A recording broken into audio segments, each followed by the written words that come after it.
extraordinaria, porque sabemos que fixemos dúas, pero, bueno, como hai dúas, pois hai que aprobarlas, se traen aquí respectivamente. Por tanto, non sei se alguén ten algo que comentar de alguna delas ou se aproban por parte de toda a corporación. Entendo que non hai. Moi ben. Dación de conta da resolución da alcaldía segundo o expediente que se acha na sesión. Non sei se queredes comentar tamén alguna cousa, se empezamos a... Digo que non se comentar. Non, por eso, pero se queredes, non? No terceiro punto da orden do día, que é proposta do Grupo Municipal de Compromiso por Galicia e Concellos Transparentes para a reparación e restauración do alumeado existente no chan no entorno das iglesias e plazas e, a súa vez, dos panéis informativos. Neste caso bueno, primeiro, se che parece ben, Manuel, que leo o ditame o secretario e despois Bien. A proposta de acordo é a seguinte: instar ao Goberno Municipal a que se faga o posible para reparar e restaurar o alumeado en torno ás iglesias e plazas que se encontran no chan, fundamentalmente no casco histórico, igual que restaurar e restituir os paneis informativos existentes por uns novos, xa que os actuais están bastante deteriorados, entendemos que será unha actuación sinxela e a su vez pouco costosa para as arcas municipales, pero será boa para darlle máis vistosidade aos monumentos e ao casco histórico de nosa vila. De seguido, o señor Presidente somete a votación a proposta presentada obtendo o seguinte resultado: votos a prol con Compromiso por Galicia con Concellos Transparentes. Resérvase para o pleno o membro do PSOE, PP e o Guardián Director de Bien Común, por conseguinte, por maioría significa determinada favorablemente. Manuel, de Compromiso por Galicia. Bueno, en fin, eu creo que pouco hai que explicar, está clara a moción. Eu entendo de que é unha cousa sinxela de facer, que tampouco nos suporá un coste ao Concello elevado, e que, bueno, pois como dice a moción, pois lograremos máis vistosidade do noso entorno, tanto do casco histórico como igrexas e plazas donde existe esa iluminación. Bueno, sabemos que, sobre todo, os últimos datos que tuvemos na Semana Santa, que cada vez nos visita máis xente, entonces entendo que é bom porque cada vez lucirá máis. Nada máis. Gracias. Moi ben, gracias, Manuel. Brais, de Bien Común. Gracias. Ben, nos vamos a votar a favor, pero antes gostaríamos facer unha apreciación, unha puntualización de que, bueno, levanse bastantes reiteradas mocións aprobando esta pinta de aprobarse tamén por unanimidade. Seguramente nos vamos a dar o noso apoio, pero de nada vale aprobar en pleno por unanimidade se despois non se executan ou cando menos se poñen os elementos fundamentais para que se poidan cumprir. Nese sentido, ademais do que a moción presenta, que lle damos os parabéns ao grupo Compromiso por Galicia, poderíamos engadir incluso a limpeza de bastantes fachadas das igrexas, non? Das igrexas, fundamentalmente a igrexa de San Xoán, que chama demasiada atención pola súa mala situación, non? Ademais de todo isto que Compromiso por Galicia trae a este pleno, eu engadiría que tamén, sería un elemento a ter en conta donde a Oficina de Rehabilitación do Perio do Casco Histórico teria que ter un papel fundamental en toda esta implementación desta medida, non? Entendo que iso é obvio. E sin máis nada.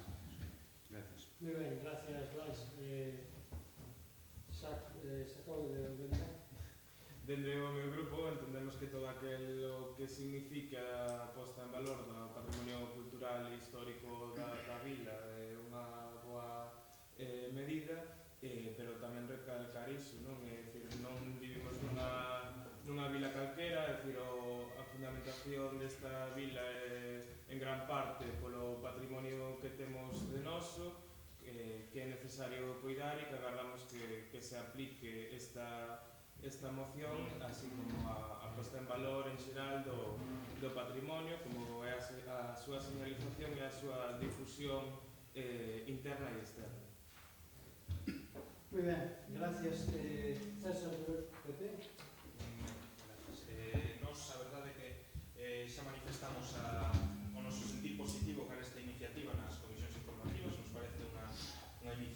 ademais acertada e acaída, porque dende logo unha das cuestións fundamentais de Ribadavia é o seu patrimonio arquitectónico e artístico. En ese sentido, todo o que se faga para conservalo, melloralo e poñelo en valor sempre vai a ser positivo para todos e, por lo tanto, como dicía inicialmente, vamos a apoiar esta moción. Decidimos tamén na necesidade de que se aproben os acordos que se toman unánimemente neste pleno, que se executen, pois o antes posible, porque levamos xa uns cuantos, se pode revisar as actas dende que se iniciou a legislatura, que vai facer xa casi un ano, e hai moitísimos acordos tomados por unanimidade que están sin executar.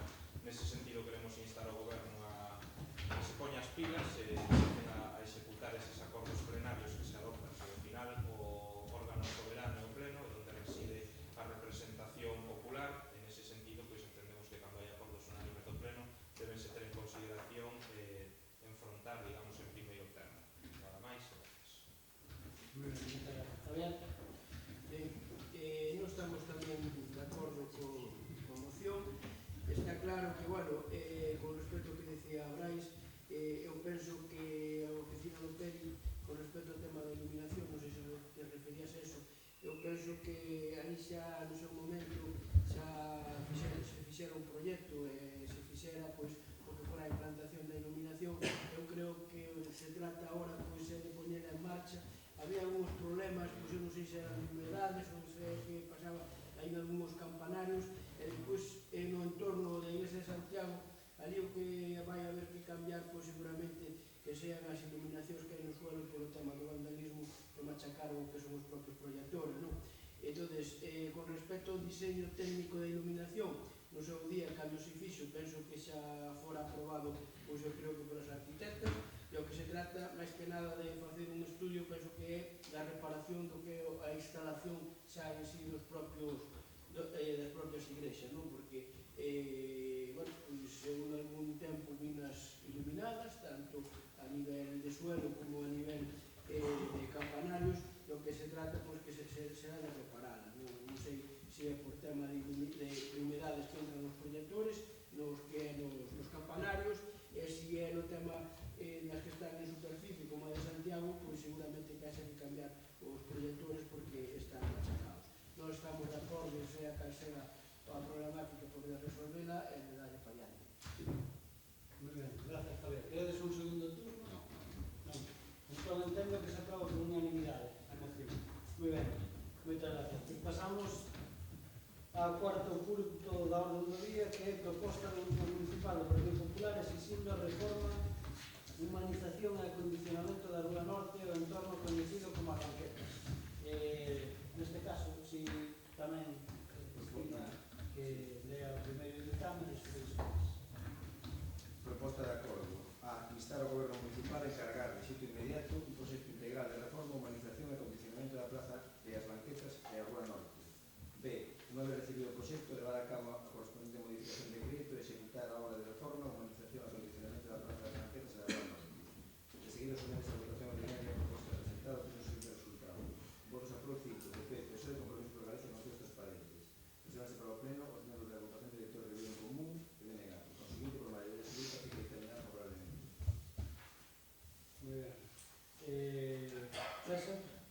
Ben, a verdade é que nós, pois, cando traemos esta iniciativa ao pleno, pois o que facemos é, de algún xeito, recoller as inquedanzas de moita veciñanza do Concello, pois que nos facían a referencia ao estado no que se atopa este entorno, Rúa Norte, principalmente a praza coñecida como as Banquetas.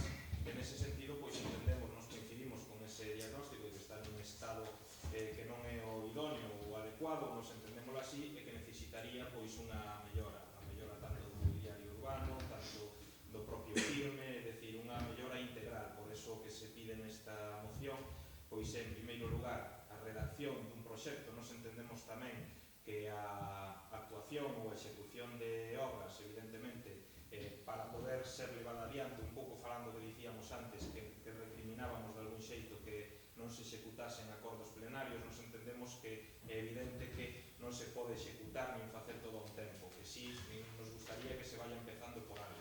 Nese sentido, nos nesta moción xa unha das cuestións que poñemos como acordo, que sometemos como primeiro punto de acordo a este pleno é precisamente a elaboración dun proxecto. Non vamos directamente á execución inmediata dunha obra, senón que o que solicitamos é a elaboración dun proxecto que teña presente poñer en valor unha zona que ten o seu encanto, todos o sabemos, todos os que somos veciños e veciñas deste concello sabemos que sempre foi un punto de reunión en torno das banquetas, é unha zona con un encanto especial.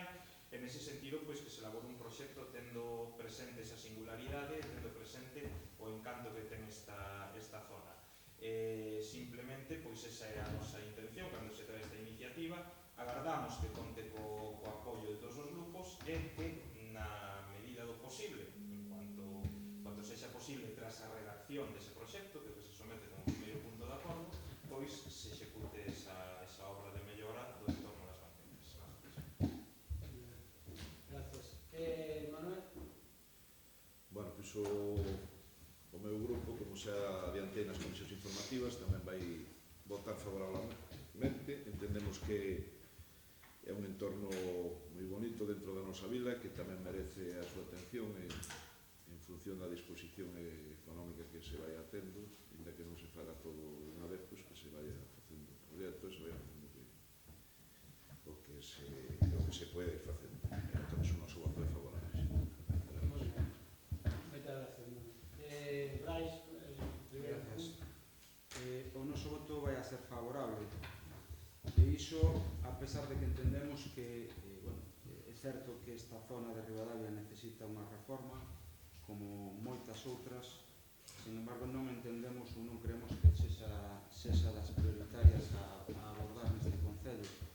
A pesar de iso, a moción é moi realista e sobre todo sopesa unha realidade, non? Por iso, ademais, insta a comezar por o proxecto integral en vez de exixir a reforma inmediata. Por lo tanto, nos entendemos que é unha proposta positiva para o noso concello e xusta. Por lo tanto, votamos a favor. moi ben, moitas gracias. Venegas? Bueno, este pleno veñen moitas plans de actuación, moitas mocións que implican actuacións en patrimonio público, non? Dentro do meu grupo xa manifestamos no seu día a necesidade de facer un plan estratégico a 4 anos de actuación en función ás necesidades e ao que entendíamos que era prioritario. Creo que eso sigue sobre a mesa en cuanto a que se traen a cada pleno novas actuacións de reforma ou de posta en valor do patrimonio que é veciñal, non? Mais creemos que todo aquilo que beneficie ao conxunto do concello, como é o amaño desta plaza, é favorable e así vamos a votar tamén a favor. Moi ben, Javier? Nos tamén nos parece unha iniciativa positiva. De feito, este tema se tratou nas comisións, lle trasladei xa o encargo ás arquitectas. O que pasa que, a verdad, xa dixen ali que, efectivamente, non é unha actuación que aquí se está reclamando de inmediatez, pero sí que vai acollendo posicionamento a hora de redacción dos proxectos. Hoxe, elas teñen bastante carga de traballo con respecto á redacción dos proxectos. Por exemplo, teñen que acabar o do plan provincial, están con un diseño que se falou aí tamén nas comisións sobre unha fonte de aguas termais na zona da Barca. De seguido, estarán facendo tamén o proxecto do camiño que vai entre Muñoz Calero e a Nacional 120, e unha vez que acaben con ese, as propias beirarrúas de Muñoz Calero, non? Entón, o seguinte compromiso que llevamos a encargar por parte do goberno será a redacción do propio proxecto. Hasta aí estamos de acordo. Despois do tema do segundo punto, que se pon aí na moción de facer a partida orzamentaria, intentaremos presentar unha vez elaborado o proxecto nos organismos que vexamos tal, que se non somos capaces de financiar o 100% os organismos, podremos a partida ao 100% ou a financiación que sea necesaria. É verdad que este proxecto seguramente que haya quedado un pouco de celeridade, xa que como está dentro da influencia do que é o propio casco urbano, seguramente que tenemos que levar a Comisión de Patrimonio. Entón, o que está claro é que iso ainda retrasará un pouco máis, e a ver, bueno, pois, se lle pode dar un pouco de aceleridade ao tema do proxecto. É certo o que dice Xacobe con respecto ao que nos outro día falou aquí Anxo sobre facer un plan de prioridades, pero bueno, eu lembrome que naquele momento o compromiso era sobre os camiños rurais, non? Entonces eu penso que aí sí que, bueno, esa actuación nos entendemos que é positiva, está prácticamente no centro da vila, e bueno, penso que merece pois, bueno, pois unha actuación polo menos interesante, xa que leva bastante tempo, pois, así, pero, bueno, pois a nivel mobiliario, como se falaba aquí, incluso a actuación do pavimento, penso que merece unha actuación, vamos a votar a favor. Gracias, Javier. Quedes un segundo turno, César? Algún? Eu digo, ainda que no seu momento se tratara ou se fixera a proposta en función ao debate concreto que eran os camiños rurais, eu non estaba sentado nesta silla, pero si participei do debate interno que nos levou a propor ese tema. Eu creo que en xeral, mentre non nos presentemos os grupos a dirimir que tipo de actuacións son prioritarias, tales son máis necesarias para o Concello, podemos seguir traendo mocións ou pode incluso dentro do goberno proporse actuacións, pero creo que é necesario saber o que temos en mal estado, en que circunstancias está e que necesita unha prioridade de traballo. Eu creo que somos conscientes todos de que tipo de axudas as que podemos pedir, porque salen máis ou menos todos os anos e podemos facer un plan a 4 anos e creo que é necesario, que podemos votar aquí mes a mes dicindo as necesidades, pero se non temos unha liña de futuro con un plan de financiamento concreto, non imos a chegar a ningún sitio, non? Iso digo máis que nada polo comentario de contestación. Ben, nós estamos de acordo de facer un plan de actuación de 4 anos. O que pasa é que, bueno, ese plan e as prioridades pois tamén tendrán que ser un pouco técnicas, non? Con respecto ao tema das necesidades, pero naquele momento estábamos de acordo en facerlo e hoxe seguimos estando de acordo. Bueno, entendo, eu simplemente por apuntar unha cousa que dices, non é unha cuestión partidista, porque todo o mundo me viu por ali, o sea, todo o mundo non, é dicir que moita xente na zona das banquetas, porque precisamente estábamos mirando si unha das axudas que sacaba a Xunta si se podían encamiñar a ese tema. E a realidade é que non se pode. Con eso que quero decir, me parece ben a túa proposta. E máis, eu iba a decir algo que lle estaba apuntando a Javier, que entendo que ti dices, ou nos quedamos a un pau ou nos quedamos a outro. Porque claro, necesidades podemos ter aquí todos, pero temos que ter as necesidades en función tamén dunha ruta que nos marquemos todos. E se queremos A, queremos A, e se queremos B, queremos B. Ora, a todo o mundo a decir que todos queremos arranxar todo. Eu primeiro, como comprenderedes, que son un alcalde. Pero, cando decía de que as líneas de axudas que nos marcan desde a Xunta non son boas, a veces non é culpa dos propios concellos. Digo isto porque moitas que son encamiñadas, por exemplo, patrimonio histórico-artístico, como podía ser esa zona das banquetas, que está dentro del, pois non entra dentro da liña de axudas que van enfocado a eso. Me parece unha cousa, bueno, unha aberración, pero eso non é culpa dos concellos. Quero dicir que me parece estupendo a túa proposta, pero se facemos a túa proposta, ou do teu grupo, pois temos que seguir. Eu creo que ese é o camino. En ese sentido, digo porque comparto plenamente a visión do tema, independientemente de que traigamos aquí outras cousas que hacemos. Por suposto que sí. Por lo tanto, entendo que aprobado por unanimidade, non? Moi ben. Pois pasamos, neste caso, ao quinto punto do orden do día, que é a designación de representante no Consello Municipal de Deportes. Se quere ler o señor secretario a designación. O señor presidente da Comisión señala que dada a renuncia do concelleiro do Menegar, Romaso Collar Pérez, faise necesario enviar un sustituto no Consello Municipal de Deportes, no que estaba como representante, ponendo o pleno en sustitución por o concelleiro do Menegar, don Jacobo García Soto. Seguido sometes a votación ordinaria a proposta presentada, tudo sin resultado, e que encaminada favorablemente por unanimidade. Moi ben, bueno, entende todo o mundo porque é este cambio, eu creo que non hai que darlle máis voltas, ni creo que nadie queira intervir, non sei. Pero non, hai que votar este punto, hai que votar. Entendo que os votos voto por unanimidade de todos os grupos tamén, non? Vale, moi ben, perfecto. O sexto punto do orden do día, que é a proposta do Grupo Municipal do Partido Popular en defensa das deputacións en contra da súa desaparición. Bueno, hai, é verdade, hai unha proposta que neste caso é do Partido Popular, e logo hai unha enmenda que neste caso creo que vos fixemos chegar a todos os grupos, se non estou errado, que presentamos nós como grupo de goberno neste caso, polo tanto non sei cal é o procedimento neste caso. Primeiro se lerá o ditame, logo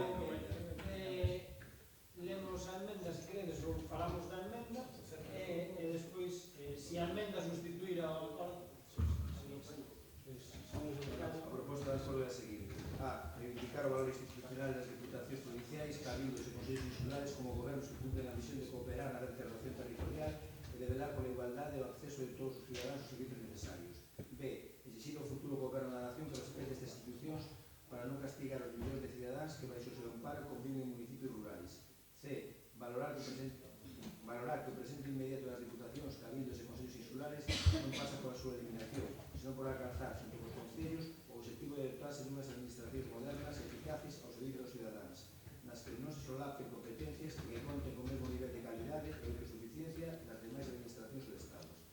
De seguido, sometes a votación ordinaria proposta presentada obtendo o seguinte resultado: votos a prol 2, PP, resérvase para o pleno os membros do PSOE, BNG, Agrupación de Electores de Ideas Común e Compromiso por Galicia e Concellos Transparentes. Por conseguinte, por maioría, fica dictaminada favorablemente.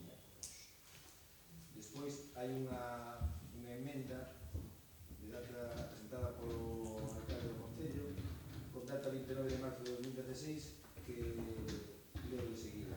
Sustituir a proposta de acordo polo texto da declaración da FEM, Federación Española de Municipios e Provincias, de data 14 de marzo de 2016.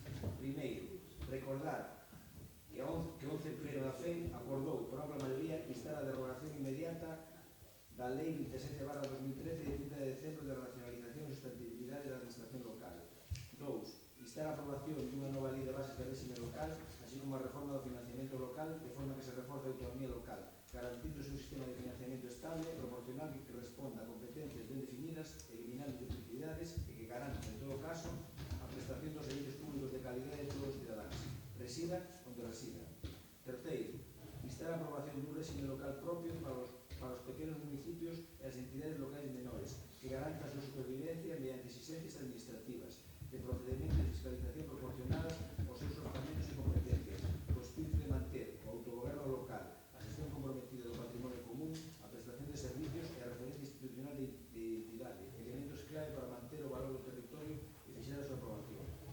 Cuarto, impulsar unha administración intermedia, as deputacións provinciais, máis moderna, que se adapte ás necesidades da nosa sociedade actual, redefinindo o papel e estructura das deputacións provinciais en régimen común, para prestar servicios con maior eficacia e garantía de calidade aos concellos de menos de 20.000 habitantes. Desenvolverán as súas competencias prestadoras de servicios con maior eficiencia e sempre con criterios de máxima transparencia, racionalidade e democracia participativa. Pretendemos con elo garantir a ciudadanía o acceso aos servicios públicos de calidade independentemente do seu lugar de residencia. Pois entendo que primeiro defendemos a nación. Sí. O autor da nación neste caso, que é o Partido Popular, pasa a palabra. Sí. Vale. Ben, bueno, en primeiro lugar, aclarando respecto á enmenda, bueno, nos manifestamos que temos disposición de aceptarla, non hai ningún problema, como se sinalaba, é un acordo unánime adoptado na Federación Española de Municipios e Provincias.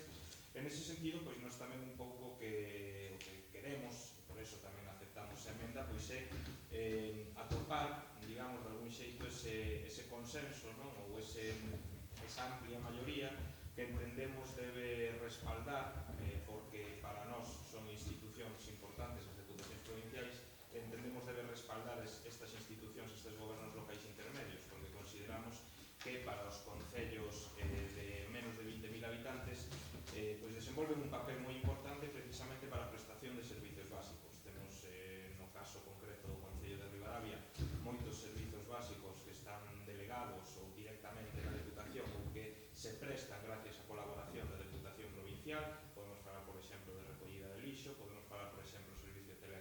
competencia, moito dentro do que os servizos sociais tamén se desfai con axudas da propia Deputación Provincial, actividades culturais, servizos deportivos. En definitiva, vemos que é unha institución importante para a prestación de servizos básicos nos concellos de menos de 20.000 habitantes. En ese sentido, entendemos que é positivo defendelas. Por iso planteábamos ese acordo redactado segundo o texto inicialmente presentado, pero que, como dicía antes, estamos dispostos a aceptar e a acoller esa emenda, tendo presente que xa no seu día, cando se debatiu este tema nas delegacións de municipios e provincias, eso pois acadou ese amplio consenso do que se fala na propia emenda. En principio, pois, xa digo, nos como primeira manifestación é aceptar a emenda e entender, como argumentaba antes, que son o importante papel que xogan as deputacións provinciais, no caso concreto que nos ocupa, dentro do que é a prestación de servizos básicos nos concellos de menos de 20.000 habitantes. Mais nada. Moi ben, moitas gracias, César. Manuel?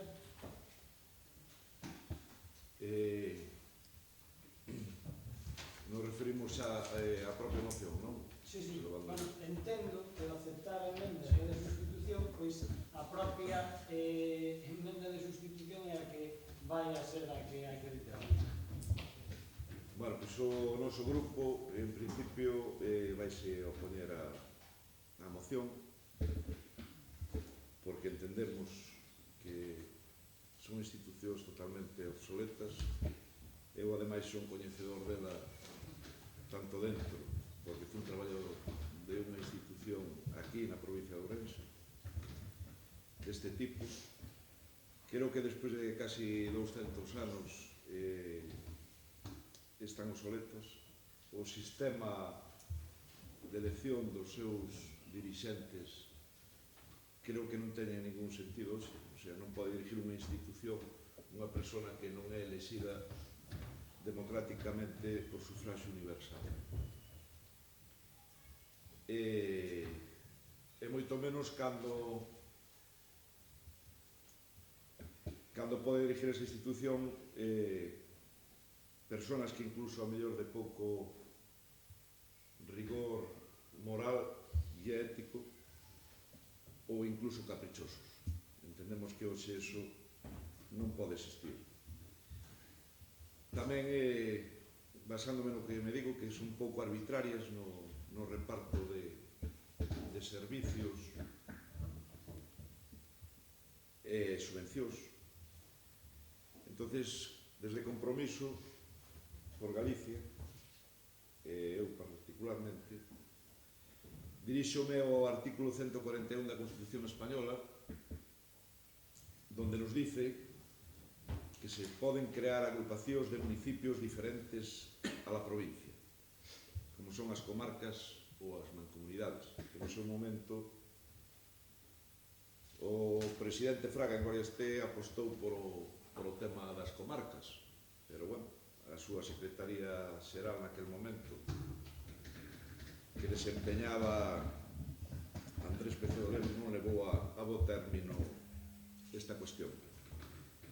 Entendemos que sería moito máis cercano, desde o tema das comarcas, que en Galicia particularmente están perfectamente definidas. Sería moito máis fácil, máis sinxelo chegar aos problemas dos cidadáns deste país. Tamén decir de que, debido á existencia das diputacións, os recursos dos municipios, os recursos propios dos municipios supoñen menos do 50%, cando no resto da Unión Europea e os seus propios ingresos sobrepasan o 70%. Entonces entendemos de que debemos dotar aos municipios de máis medios, tanto materiais como económicos, e incido no tema de que hai que ir ás comarcas. Será, como xa comentei ao principio, a elección tanto dos presidentes ou dos órganos do goberno dos entes comarcales deberían de ser elegidos por sufragio universal. Non se pode, como está hoxe na actualidade, que un concejal de un pueblo que ten o mesmo dereito que o dunha cidade, pero que poida estar dirixindo unha institución sin ser elegido democráticamente, igual cos diputados. Entonces, en definitiva, o noso voto vai a ser desfavorable á moción do Grupo Popular. Moitas gracias.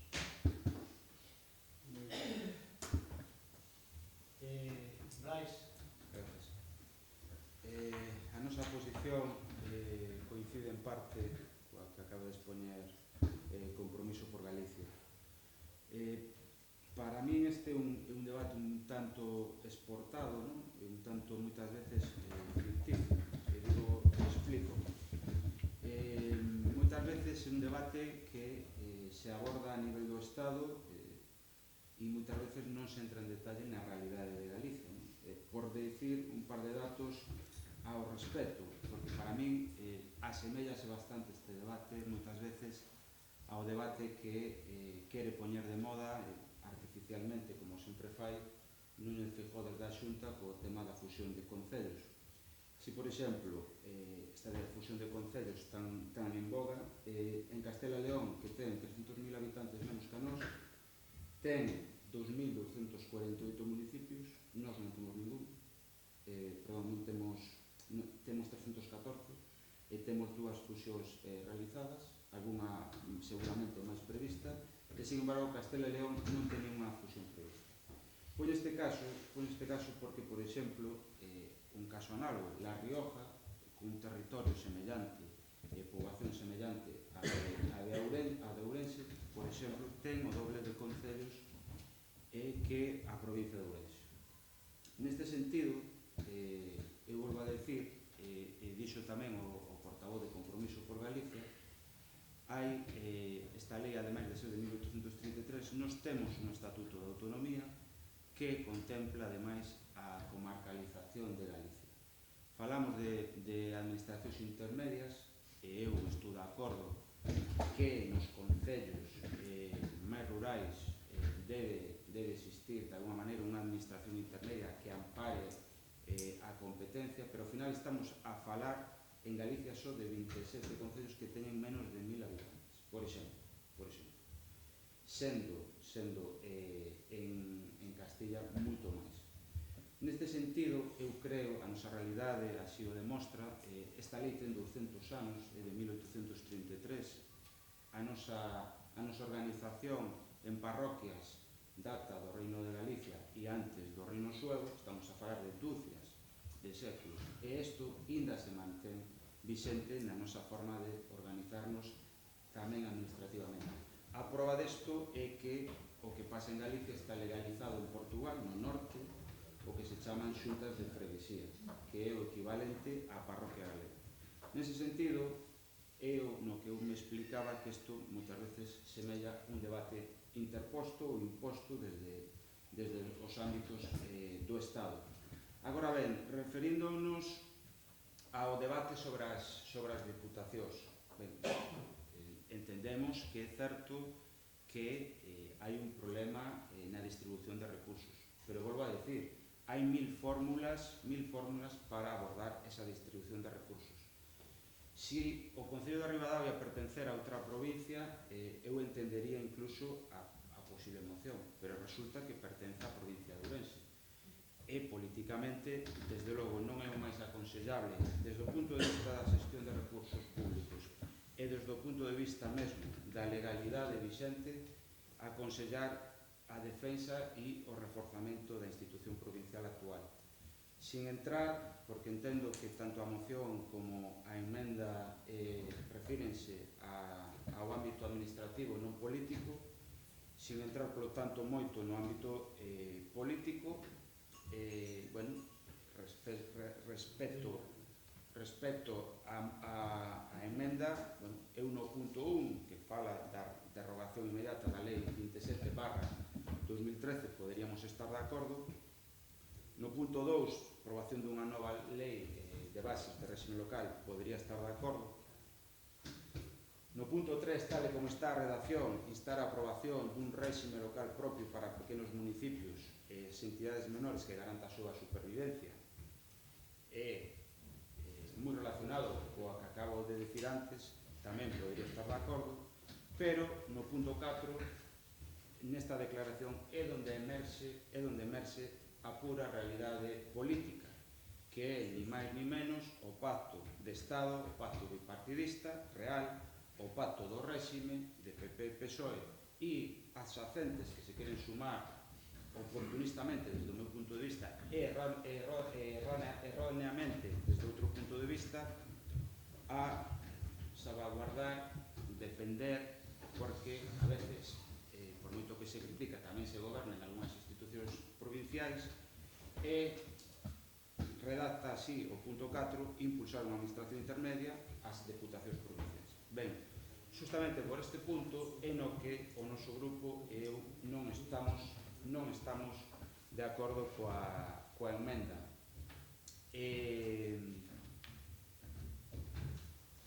Gustaríame mencionar de novo o artigo 40.1 do Estatuto de Autonomía de Galicia, onde se recoñece ou onde se fai un recoñecemento da comarca como entidade local e como entidade xurídica propia. Isto choca de fronte con normas superiores do Estado. Nese sentido, eu reforzo e volvo a reivindicar a idea de que hai que reformar, sin lugar a dúbida, a normativa estatal vixente sobre a administración local para que o estatuto que si votou por maioría os galegos e as galegas no seu día poida desenvolver este artigo 40.1. E por último, o artigo 40.3, mesmo tamén do Estatuto de Autonomía, recoñece, fai un recoñecemento do que xa dixen parroquia como entidade xurídica propia. Sin embargo, a legalidade actual estatal vixente prohíbe de facto e contradí o noso Estatuto de Autonomía. Sin máis, o noso grupo vai a votar en contra tanto da moción como da emenda polos motivos que xa expuxemos e reforzar a idea de que calquer reforma desde logo teria que redundar no reforzamento da nosa idiosincrasia no rural na provincia de Ourense, con moito rural por diante, pero, como xa dixo o anterior voceiro, recollendo e reforzando os principios democráticos, entre eles o da elección directa dos nosos representantes, cuestión esta que non sucede, como xa sabemos, nas diputacións provinciais. Gracias. Muy ben, moitas gracias. Como é sabido, o meu grupo político, a miña organización, leva dende a súa fundación no ano 82 defendendo a división administrativa do noso país como é o lógico, como é o natural que a comarca, así é mesmo que a nosa propia organización se divide internamente tamén nesa estructura. Creemos que podemos estar de acordo coa letra da propia moción, mas sabendo que o sentido da emenda e da propia moción é unha defensa da institución das deputacións como institución, creemos que non a podemos apoiar. A máis disto, a realidade do país é distinto, e máis cando estamos a ter este debate neste concello. Non é baladí telo aquí, eu creo que non é o mismo ter o debate noutro concello do país, dado as características concretas da nosa comarca. Non é unha comarca que a día de hoxe siga a funcionar como comarca, a día de hoxe seguimos a ter a mesma actividade económica, o que nos nuclea en base ao propio concello no que estamos, e creo que esos son os datos obxectivos que nos permite entender que a realidade galega é unha división comarcal e non a división ficticia que se fai no século XIX das provincias, que a única fundamentación que teñen é o mantemento da unidade do Estado, e por iso o noso voto vai ser en contra. Moi ben, moitas gracias.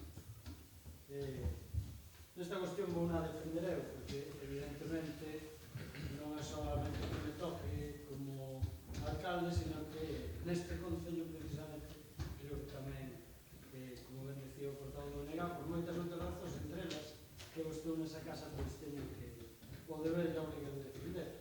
É curioso porque hoxe un texto similar, unha emenda similar, na propia Deputación de Ourense foi rechazada polo Partido Popular. Non quero dicir que o Partido Popular de Ribadavia non participe na mesma idea que ten o Partido Popular de Ourense, pero dende logo é ben curioso. Ao mellor é porque tamén aquí non tiñan a posibilidade de cambiar esa votación que se iba a celebrar, porque se cree perfectamente que saldría adiante a emenda por 5 votos, porque os 3 votos dos grupos que se manifestan en contra habitualmente é algo máis que evidente. Non comparto moitas das cousas que dicen os outros 3 grupos, moitísimas. É máis, digo unha cuestión, non comparto, digo, por exemplo, que non sexa unha visión política, sí que é unha visión totalmente política. Esta moción se trae por unha cuestión totalmente política e non por unha cuestión administrativa. E precisamente o Partido Socialista presenta esta emenda por unha cuestión administrativa, non porque moitos dos que estemos no Partido Socialista, eu digo isto así ás claras, como dixen hoxe mañá, compartamos a visión que tenemos o partido destas institucións. E como algúns temos a desventaxa de que non pintamos tanto no partido para que nos escoiten, pois cando teño oportunidade o digo. Por responsabilidade institucional traigo esta moción porque é o que se acordou na Federación Española de Municipios e Provincias, onde están representados non só locais, o Partido Socialista e o Partido Popular, sino outros partidos, incluídos algúns, evidentemente, dos cales as mareas ou movimentos, como lle queiramos chamar, novos partidos tamén participan. Por lo tanto, eu presentei a emenda que é o acordo da Federación, non é outra. E, por lo tanto, nese sentido, por eso, eu, como alcalde, o trouxen aquí, non porque este de acordo, ao mellor no último punto, ao 100%. Tamén hai que decir unha cousa, e hai que decir alta e clara. Ese acordo de que se fala, que o Partido Popular trae para defender unha cousa en contra de outra, por eso digo que é algo político, de que alguén dixo que tiñan que desaparecer, de golpe porrazo non. Eu tamén son dos que digo de que é imposible que as institucións, hai que ser realista, estas institucións desaparezcan de golpe porrazo por unha razón, porque sería, primeiro, aquí todo o mundo ten que entender que isto necesita un cambio constitucional para facerse, e por tanto debería ter unha maioría pois moi grande e canto máis mellor. E nese sentido, pois se podría chegar a un acordo. E o que se dice naquele acordo, porque eu si que o leio, é que se ten que tender a eliminalas. Non se dice nin cando, nin como, pero que se tende non a eliminalas, non é esa palabra, sino a reformulalas ou facer outras cousas diferentes. Non sei cales, eu non son quen, nin teño a capacidade para decir cales. Pero como digo que non me escoitan, incluso no meu partido, digo unha cousa, eu son socialista. E dentro do socialismo hai un sector, a gran maioría do sector do meu partido, que é municipalista de por vida e o será. E como municipalistas convencidos, digo unha cousa, isto sí que ten unha solución. Ten unha solución que decía Manolo, e que creo que decía tamén Brais, que hai que ter financiación. E se os concellos teñen financiación, non fan falta diputacións, nin fan falta ninguna outra cousa intermedia. E o digo eu, que cobro da Diputación e que estou ali facendo un traballo que é fiscalizado, non estou ali por outra cousa. Pero digo así de claro, por qué? Porque é moi sincero. Cando se dice que non se vai a forrar, claro que se pode aforrar. Se pode aforrar en gasto corrente, se pode aforrar en chiringuitos, en cuestións que vivimos ali todos os días, e digo isto porque precisamente tamén coincido no que se dicía aquí. Se algún exemplo de por que non teñen que seguir as diputacións é ocurrente ou recurrente é nesta provincia, porque é todo o contrario ao que se teñen que facer esas institucións. Eu o vivo ali todos os días, hoxe máis que nunca, por tanto. Por tanto, eso é unha realidade. Eso non significa que eu non vaya a votar a propia emenda que trouxen aquí por responsabilidade institucional, pero como partido ou como representante público e político teño a miña opinión. E a miña opinión é esa, e a vou manter sempre, porque sempre a dixen e sempre a direi. E digo, era moi sinxelo, nos dan cartos aos concellos, eu fixen un día as contas, e non son ningún erudito políticamente. Gasto corriente, onde se gasta o 30 e tantos % da Diputación. que se gastará hoxe pois ao redor do 50 e tantos, nos queda un 20 de inversión. Pois é moi fácil. Home, o personal, que nos den os cartos, que os recollemos, que nos fai falta. Nos fai falta seguro que barrendeiros, nos fan falta seguro que administrativos, nos fan falta seguro que técnicos. E se nos dan perto de, facendo máis ou menos unha cousa moi sinxela, por dispersión, por población e demais, nos tocaría o Concello de Ribadavia perto de 2,5 millones de euros ao ano. Imagínense vostedes que acabamos de aprobar o orzamento outro día, eu son o mellor alcalde, así o digo, e calquera que se senta aquí da historia da democracia deste Concello. Por qué? Porque o teríamos sencillísimo, faríamos maravillas. E como eso, os demais alcaldes. E sería a institución mellor gobernada, porque os concellos, por moito que os de nos temos, son os concellos mellor gobernados. E non porque se xamos mellores nin peores. No, no. Porque non somos máis listos que os que están aí. Podemos ser máis honrados. Digo casi todos os alcaldes, casi todos. Pero non é que se xamos máis listos, é que temos unha desventaxa, ou unha ventaxa. É que temos no cogote, temos o veciño que nos está todos os días reivindicando o que queremos, o que queren que fagamos. E se non nos facemos, nos turran das orellas. E se lle subimos os impostos, nos turran das orellas. E se non nos turran eles, nos turran vostedes que son os da oposición. Cousa que nesas institucións, o que o sepamos tamén, non ocorre. Porque, claro, é moi fácil ser presidente dunha institución onde ti non tes nin tan siquiera que subir nin tasas, nin impostos, nin demais. A ti do Estado danche 80 millóns de euros para que te vayas a facer selfies a non sei onde, e xa está. É así de sinxelo. E por iso eu fago defensa desta emenda, e vou dicirlo por responsabilidade institucional, pero non porque teña creencia na institución en que estamos representados, nin moitísimo menos. E menos que a emenda por riba, se acusa aos demais de cousas que non veñan.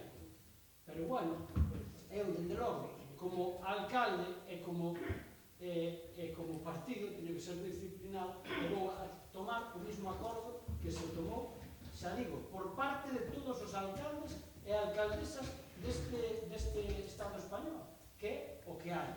A mí me gustaría, claro, eu entendo que ao mellor algún non está representado, o que non este, pois entendo que manifestará a súa cuestión en contra. Eu que quero dicir que é a federación que nos representa a todos. E cando nos representa a todos, utilizámola o mellor, e non o digo por ti, utilizámola recurrentemente, igual que utilizamos a Fegán. Ainda que non nos guste. E eu, cando a Fegán fai algo que non me gusta, o digo. Pero, dende logo, institucionalmente, o respeto. Porque só me queda unha. Ou estou dentro ou estou fora. En este caso é o mesmo. Eu digo, eu vou manifestar que ao mellor non estou de acordo en todos os puntos, incluído o do final, pero respeto, sí, é verdade, os outros tres. Porque os outros tres son moi importantes.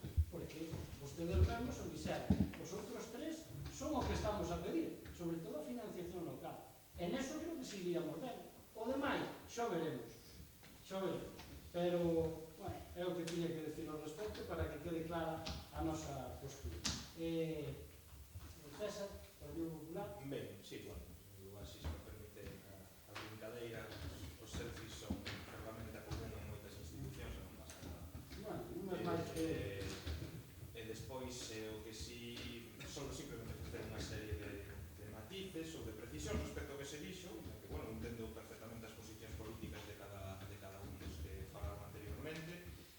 Simplemente eso, matizar unha serie de cuestións. Si me parece interesante unha reflexión que se fixo que é o de sistema de elección de deputados con extensión de presidente de Deputación Provincial.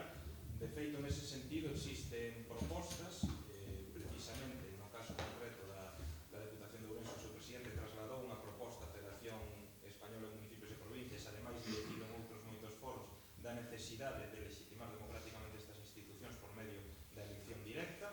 Eu entendo que todo o que sexa no contexto actual no que estamos, legitimar democráticamente unha institución por medio da elección ou a participación directa dos cidadáns, evidentemente vai a ser positivo. Nesa liña, pois tamén espero que no futuro se avance, que sexa pois precisamente unha desas medidas de impulso das deputacións das que se fala no acordo adoptado pola CEM, que sexa tamén pois ese cambio no sistema electivo tanto de deputados como de presidente. Despois hai unha cuestión tamén que este problema, ou esta intermedios non é unha particularidade propia de España, é dicir, a Unión Europea, a grande parte dos países da Unión Europea, non sei se todos, pero casi todos, contan con gobernos locais intermedios, nunha configuración, pois en uns casos máis similar á provincia, en outros lixeiramente diferente, pero sí que existe a estrutura do goberno local intermedio na meirande parte dos países da Unión Europea. Evidentemente se poden explorar outras fórmulas, falábase da fórmula das comarcas, a fórmula das comarcas en si mesma, e aquí quero sinalar tamén unha cuestión, cando se refería Ribeiro en Común ao artigo 40.1 do Estatuto de Autonomía, non choca frontalmente co ordenamento xurídico, non? É que o Estatuto de Autonomía de Galicia está incluído dentro do ordenamento xurídico nacional, que nese sentido está acollido dentro da Constitución, e a Constitución recolle a existencia das provincias e, por tanto, non se produce ese choque, senón o Estatuto tería un problema de legalidade fronte ao que o ordenamento xurídico nacional está incluído nel.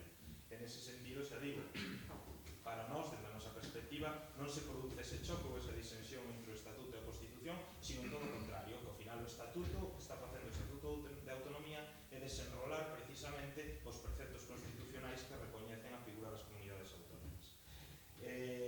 Outra cuestión tamén que me gustaría sinalar é que temos tamén que ter presente unha cuestión. De algún xeito se criticaba a división provincial falando de que podría ser anacrónico por ser un concepto do século XIX, un concepto que xurde, digamos, co que o decreto de planta de Javier de Burgos no ano 1833, pero si ao mesmo tempo estamos facendo referencias a ordenamentos territoriais incluso anteriores, pois quizá iso anacronismo non sexa unha razón en si mesma para criticar a existencia de unha división territorial ou dunha institución. Simplemente digo que pode ser unha razón para pensar en modernizar unha división territorial ou en adaptala a un contexto temporal concreto, pero desde logo non é unha cuestión que digamos infravalore ou que lle quite valor á institución ou á división territorial por si mesma. Despois, xa para rematar, non me quero alongar máis neste tema, simplemente dúas precisións finais respecto ao que se fala na emenda e no acordo tomado na Federación Española de Municipios e Provincias da derogación da Lei 27/2013. Efectivamente, foi un acordo que se tomou no seno da Federación Española de Municipios e Provincias, pero quero tamén sinalar unha cuestión que nos temos defendido neste pleno desde que esa lei entrou en vigor, porque tendo presente que é unha lei probablemente mellorable, así nos temos manifestado no seu día xa neste propio pleno do Concello de Ribadavia, o Grupo Municipal do Partido Popular, sendo unha lei mellorable, desde logo, é unha lei tamén que afrontou problemas que antes de salir esa lei todos coincidíamos tamén na existencia deses problemas, como era a delimitación do ámbito competencial das entidades locales, das entidades territoriais locales. En ese sentido, foi un intento para solventar un problema que era o problema competencial de duplicidades de competencias e demais das diferentes administracións, dos diferentes niveles de administración, que pode ter imperfeccións, pode ser mellorable, por suposto, xa digo, así nos manifestamos no seu día, pero tamén hai que recoñecer precisamente a intención desa lei e dese proxecto de resolver un problema que lastraba ao municipalismo en España dende hai moitísimos anos, prácticamente desde o inicio da democracia, que era o problema da delimitación competencial. Entón, nese sentido, tamén entendemos que ten cuestións moi positivas esta lei. Dito isto, e ahora si xa para rematar, simplemente unha referencia ao que sinalaba o alcalde sobre o feito da aceptación pola nosa parte da emenda e da non aceptación de outras institucións por parte dun grupo, nese caso do Grupo Provincial do Partido Popular. Evidentemente, xa que falamos de municipalismo, xa que estamos falando de división territorial, pois nós, como grupo municipal que somos, reivindicamos a nosa autonomía local. Así nos temos manifestado en moitísimas ocasións. En ese sentido, pois nós, como grupo que defende a autonomía local, temos capacidade perfectamente plena, e neso estamos agradecidos tamén ao partido que representamos, que nos permite precisamente facer gala desa autonomía local e tomar a decisión que nos entendemos correcta ou coherente co noso xeito de pensar e cos nosos intereses políticos en cada momento. En ese sentido, pois, simplemente sinalar esta defensa da autonomía local. Nada máis, gracias. Moi ben, moitas gracias. Manuel. Nada, un volvo a insistir no mismo, deberíamos de tender hacia a maior dotación tanto económico material aos concellos e ás comarcas. Incido nas comarcas por as características comuns que ademais en Galicia están moi definidas en todas as comarcas, tanto as circunstancias orográficas, culturais, productivas.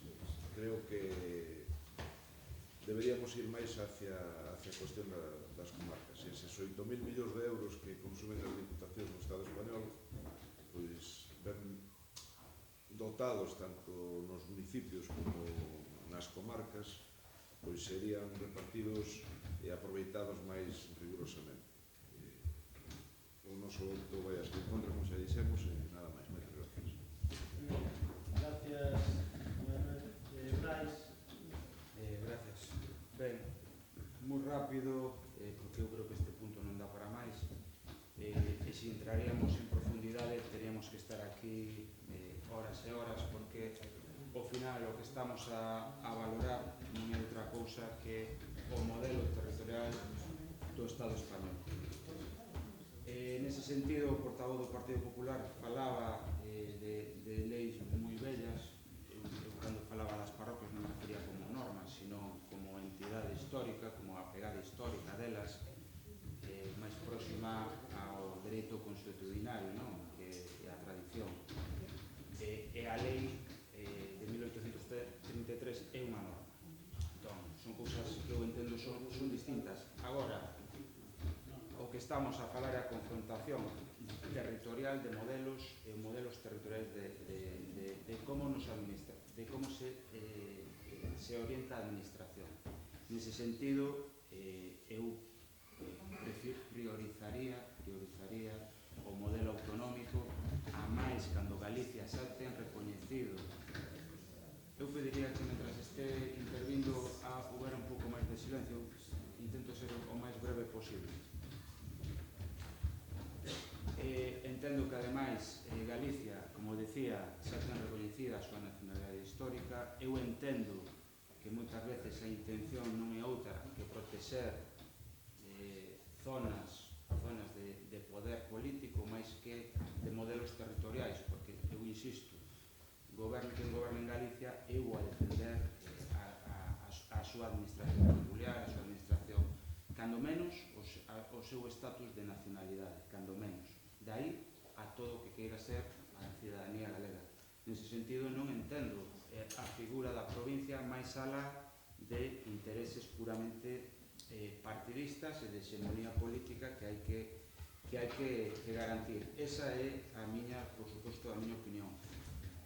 No resto de estados de Europa hai unha cousa que hai en algúns estados se chama departamentos, en outros se chama landers, pero no Estado español, francamente, hai un debate sobre a nacionalidade, sobre as nacionalidades, e iso nas vésperas de 1978, no que se chamou daquelas a segunda restauración borbónica, foi o que xenerou a aparición de novo despois da Segunda República das comunidades autónomas, simplemente a calzador e como reminiscencia dos anteriores réximes a cuestión da provincia como ente estatal e centralista. Recordo isto para contextualizar un pouco o debate. Insisto, xa sei que me estou estendendo demasiado no debate, pero gustábame facer esa apreciación. Por eso digo que hai unha confrontación que moitas veces non se ve, pero que se os recursos son se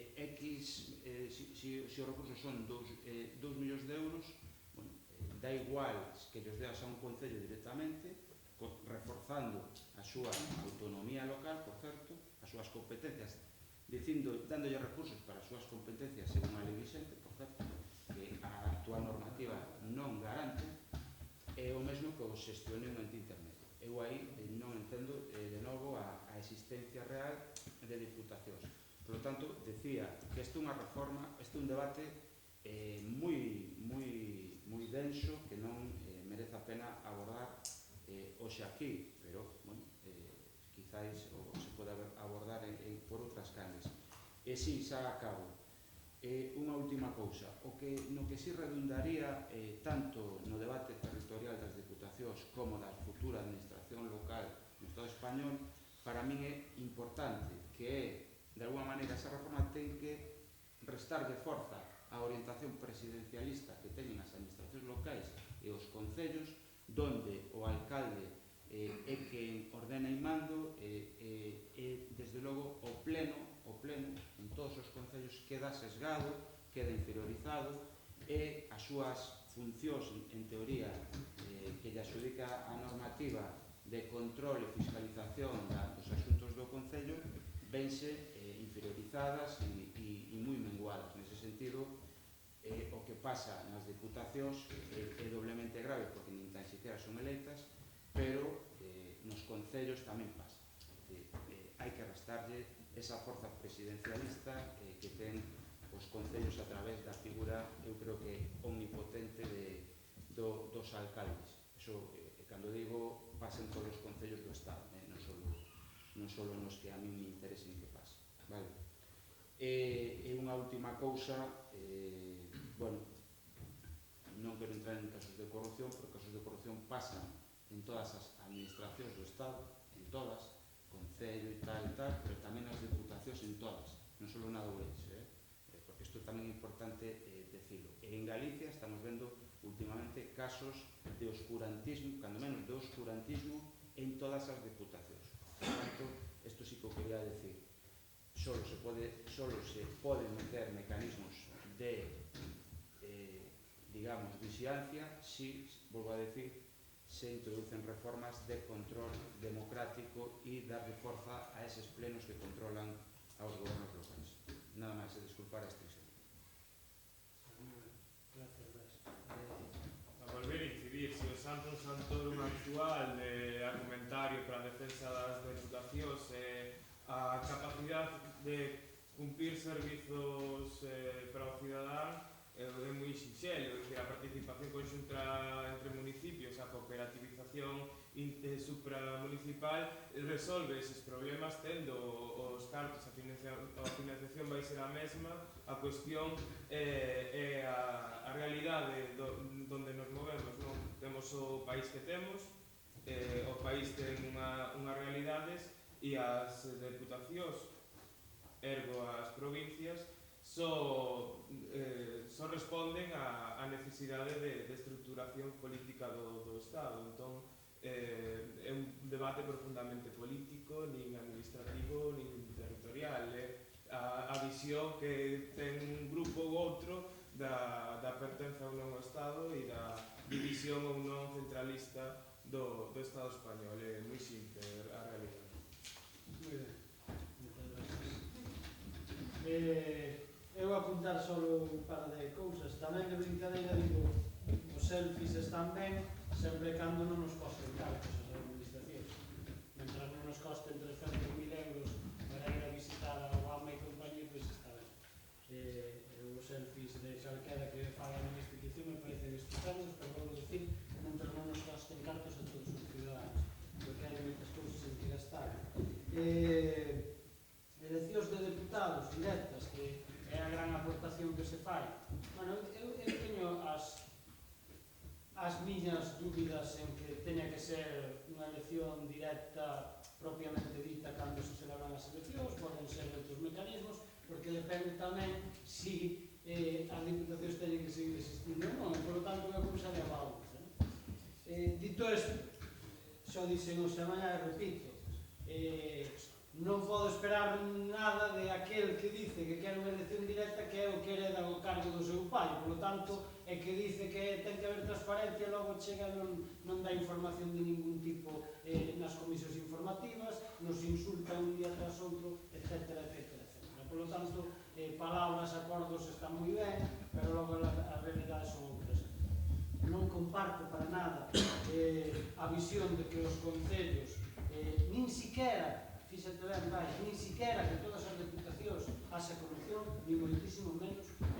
E os técnicos, ademais desta caso, saben, hai deputacións que funcionan estupendamente, non fai moitos anos, incluso en Galicia, dentro das propias deputacións, hai deputacións que non son precisamente, ou que non deron nunca titulares excesivos, ou, de chamemos, pode haber pequenas cousas, pero que con distintos gobernos nunca nunca deron ningún tipo de escándalo moi chamativo como pode ser a de Coruña, por poner un exemplo, que eu recordo, por poner un exemplo, e digo, estuvo gobernada por partidos diferentes, por tanto non é unha cuestión simplemente da propia institución, sino daqueles que as gobernan. Igual que os concellos, evidentemente. Pero volvo a decir, a presión dos ciudadanos che fai que estés moito máis atento e que teñas moito máis a oreita posta. Tampouco comparto o tema de que os alcaldes sean presidencialistas en menos cando son elegidos, pero despois o pleno pode decidir evidentemente moitas das cousas que levan.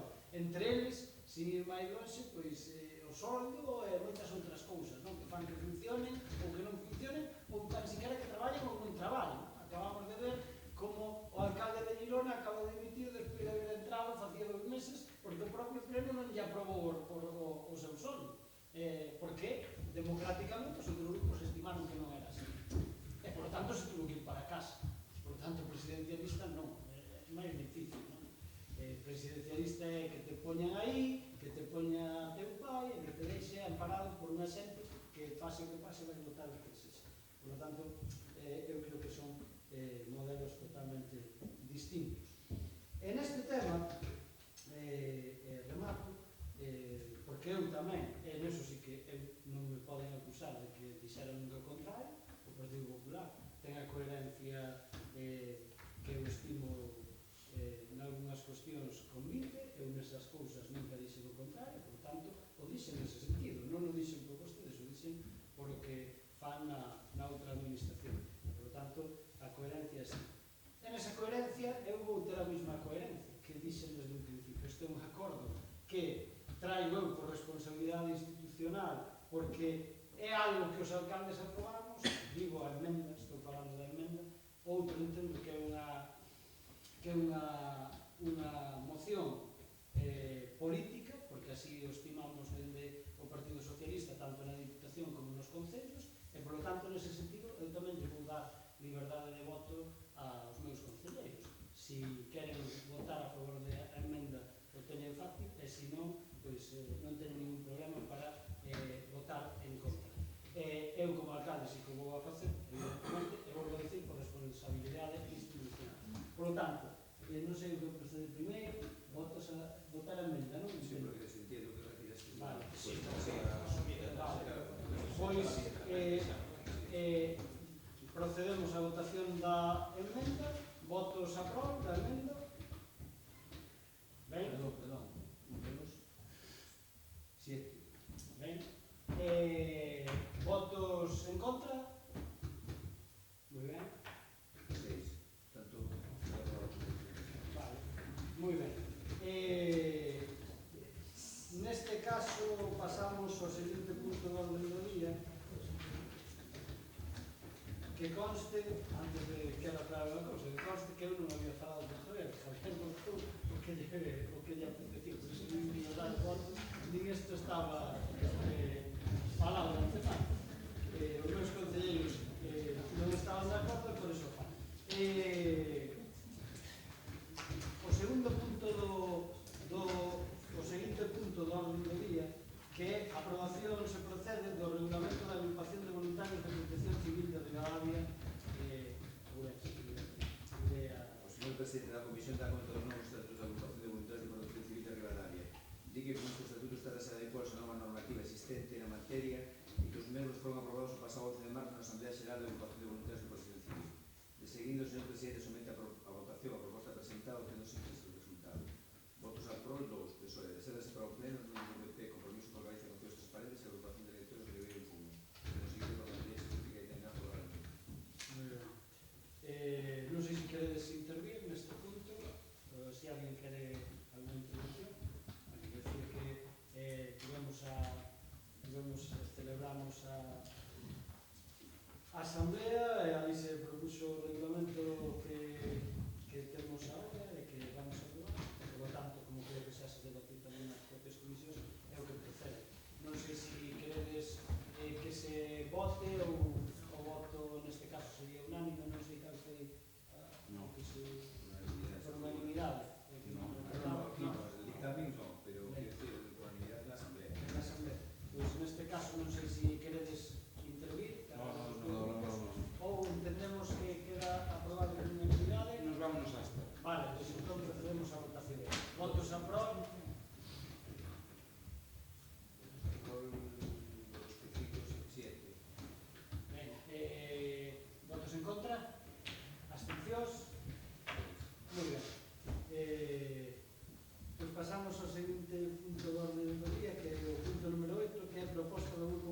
de Ribeiro Común en rexeitamento do acordo entre a Unión Europea e Turquía para a expulsión de solicitantes de asilo. E ten, neste caso, que lea ao secretario As propostas de acordo son as seguintes. Primeiro, o Pleno da Corporación define sobre o rexeitamento do acordo entre a Unión Europea con Turquía relativo á expulsión de solicitantes de asilo por incumprir os principios xurídicos básicos do dereito internacional e os compromisos suscritos polo Estado. Segundo, o Concello de Ribadavia expresa a súa solicitude de que a Unión Europea autorice o paso seguro das súas fronteiras aos solicitantes de asilo que chegan á Unión Europea e que xa están nela. Terceiro, o Concello de Ribadavia insta ao Goberno do Estado e funcións a pronunciarse en contra do acordo con Turquía no correspondente encontro da Unión Europea. Cuarto, o Concello de Ribadavia exixe a Xunta de Galicia, a FEGAN e as Diputacións Provinciais Galegas a pronunciarse en contra dun acordo que deixe tan manifesto directo violenta a legalidade internacional e os dereitos humanos. Quinto, como expresión do rexeitamento do tratado e da solidaridade coas persoas desplazadas e solicitantes de asilo, así como de dó polas que padeceron na súa fuxida, a bandeira europea situada na Casa do Concello de Ribadavia, onde era media astra durante un prazo dun mes. De seguido, sometes a votación ordinaria e urxente na proposta presentada, tendo o seguinte resultado. Fica aprobado por unanimidade. De seguido, sometes a votación ordinaria a proposta presentada, tendo o seguinte resultado. Votos apruebo a agrupación de electores de Ribeiro Común. Resérvase para o pleno o PSOE, PP e Compromiso por Galicia e Mocións Transparentes. Por lo seguinte, por mayoría simplifica e determinar favorablemente. Brais, neste caso. Ben, moi breve porque eu creo que este é unha cuestión bastante mediática e que cando menos os servicios dos medios de comunicación están prestando determinada importante atención. Ben, está fundamentada esta moción na necesidade tamén de traer este debate a este Concello, a esta corporación, para que dé o respaldo. En primeiro lugar, para que denuncie dito tratado entre a Unión Europea e Turquía. Turquía é un Estado pouco sospeitoso de ser democrático, moi sospeitoso de amparar a tortura e a menoscabo dos dereitos humanos, así o din os organismos internacionais, ademais disto. E ademais este acordo internacional, ademais de todo isto, semella que apunta o iceberg do trato infrahumano que se está xa dispensando a estes seres humanos que escapan, entre outras, dunha guerra originada polas potencias occidentais, como tamén así o certifican os organismos internacionais, non o di este grupo. Isto todo trae como consecuencia que nas nosas televisións, nos nosos xornais, vexamos imaxes que nos recordan a tempos pretéritos, a tempos de entreguerras e a tempos donde os dereitos humanos eran papel mollado. Nese sentido, este propio acordo incumpre a Carta de Dereitos Fundamentais da Unión Europea, incumpre o Estatuto do Refuxiado, incumpre a Convención despois da Segunda Guerra Mundial de 1951 e incumpre a Declaración Universal dos Dereitos Humanos. Non me leo máis porque a todas luces está sendo un tratamento por parte non só da Unión Europea, sino dos Estados membros cómplices, entre eles o Estado español e as forzas que o apoian. En ese sentido, os acordos que sale o secretario chaman a que este pleno exprese o seu rexeitamento a dito acordo, que o Concello exprese a súa solicitude á Unión Europea a que autorice un paso seguro que salve vidas, ni máis ni menos, que salve vidas entre a Unión Europea e polo mar Exeo. O Concello de Ribadavia insta ao Goberno do Estado en funcións a que non se comprometa con este acordo asignado no encontro pasado, e exixe a Xunta de Galicia, a FEGAN e as Deputacións Provinciais Galegas a pronunciarse en sentido parecido. A última proposta desta moción xa foi executada debido á solicitude expresada polo Grupo BNG, nunha solicitude registrada polo Grupo BNG conxunta con Ribeiro Común. Simplemente dar as grazas por esa execución e pedir o respaldo para os outros 4 puntos. Nada máis, gracias. Moitas gracias. Manuel. Vale, nós en principio vamos a votar favorablemente porque entendemos que o espírito da sin duda, calquer vida humana non ten prego, nin ten ninguna sustitución de que non poida ser salvada, mellorada. Entonces, o sea, sin entrar en máis profundidade, vamos a votar a favor. Gracias. Creo que en xeral tampouco hai moito que explicar. A situación é ridícula que os estados europeos asinen un tratado deste tipo con un estado como é Turquía, que é todo menos democrático, e vendo sobre todo como trata o pobo kurdo, que ten nas súas fronteiras, a saber tamén como trata ao conxunto destes refugiados. Eu creo que máis que nada Galiza é un país que entende perfectamente esta situación. Somos un país eminentemente que emigrou, tanto por cuestións económicas, por cuestións políticas ou incluso por cuestións de guerra no 36. Sabemos o que é desplazarnos e que nos acollan, e creo que non podemos aceptar un tratado destas características que impide a poboación inteira casi dun país escapar da ruína a que, por certo, o levou a Unión Europea e outros estados fundamentados polo sistema no que estamos. O voto vai ser o final. Moi ben.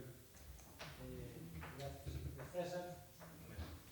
Pues evidentemente, si falábamos antes de que o debate anterior que se facía sobre as deputacións é un debate complexo, profundo, pois este tamén é un debate moi complexo, moi profundo, con moitas aristas que analizar, pero que ao final moitas veces todo se simplifica cando nos vamos ao esencial, que neste caso esencial é a vida humana. Estamos a falar de vidas, de dramas, de persoas que están sufrindo un drama injusto, están sendo tratadas dun xeito absolutamente inhumano, do noso punto de vista. Entón, evidentemente, a complexidade en moitas ocasións queda simplificada precisamente pola dureza dos propios feitos. Nese sentido, xa ten habido diferentes manifestacións, tanto en Galicia como no propio Congreso dos Diputados. Creo que o 16 de marzo un acordo unánime falando sobre a necesidade de adoptar acordos respetuosos cos dereitos humanos e respetuosos coas diferentes cartas internacionais de defensa de dereitos humanos. En ese sentido, eu creo que unha conciencia común que fronte a eses dramas se exixe ante todo comprensión, en primeiro lugar, e en segundo lugar acción para precisamente non permitir que sigan existindo este tipo de situacións. Como dicía antes, é un tema evidentemente complexo, pero o noso grupo tamén en uso das autonomías decidimos que vamos a votar a favor desta moción. Nos entendemos que coincidimos co sentimento polo drama que están a vivir estas persoas. En ese sentido, pois, como individual e persoalmente cada un de nós estamos afectados e concienciados con este drama, pois, polo tanto, vamos a votar a favor da moción. Moi ben, moitas gracias. Noé? Pois o noso grupo tamén está a favor da causa, estamos tamén de acordo coa moción, cos acordos implícitos nesta moción que presenta a Ribeira Común. Engadir que participaremos dentro do Concello e faremos partícipes a cidadanía, xa que sabemos que Ribadavia é unha vila solidaria e axudaremos a estas persoas refugiadas. Moitas gracias. Queredes un segundo turno? Non.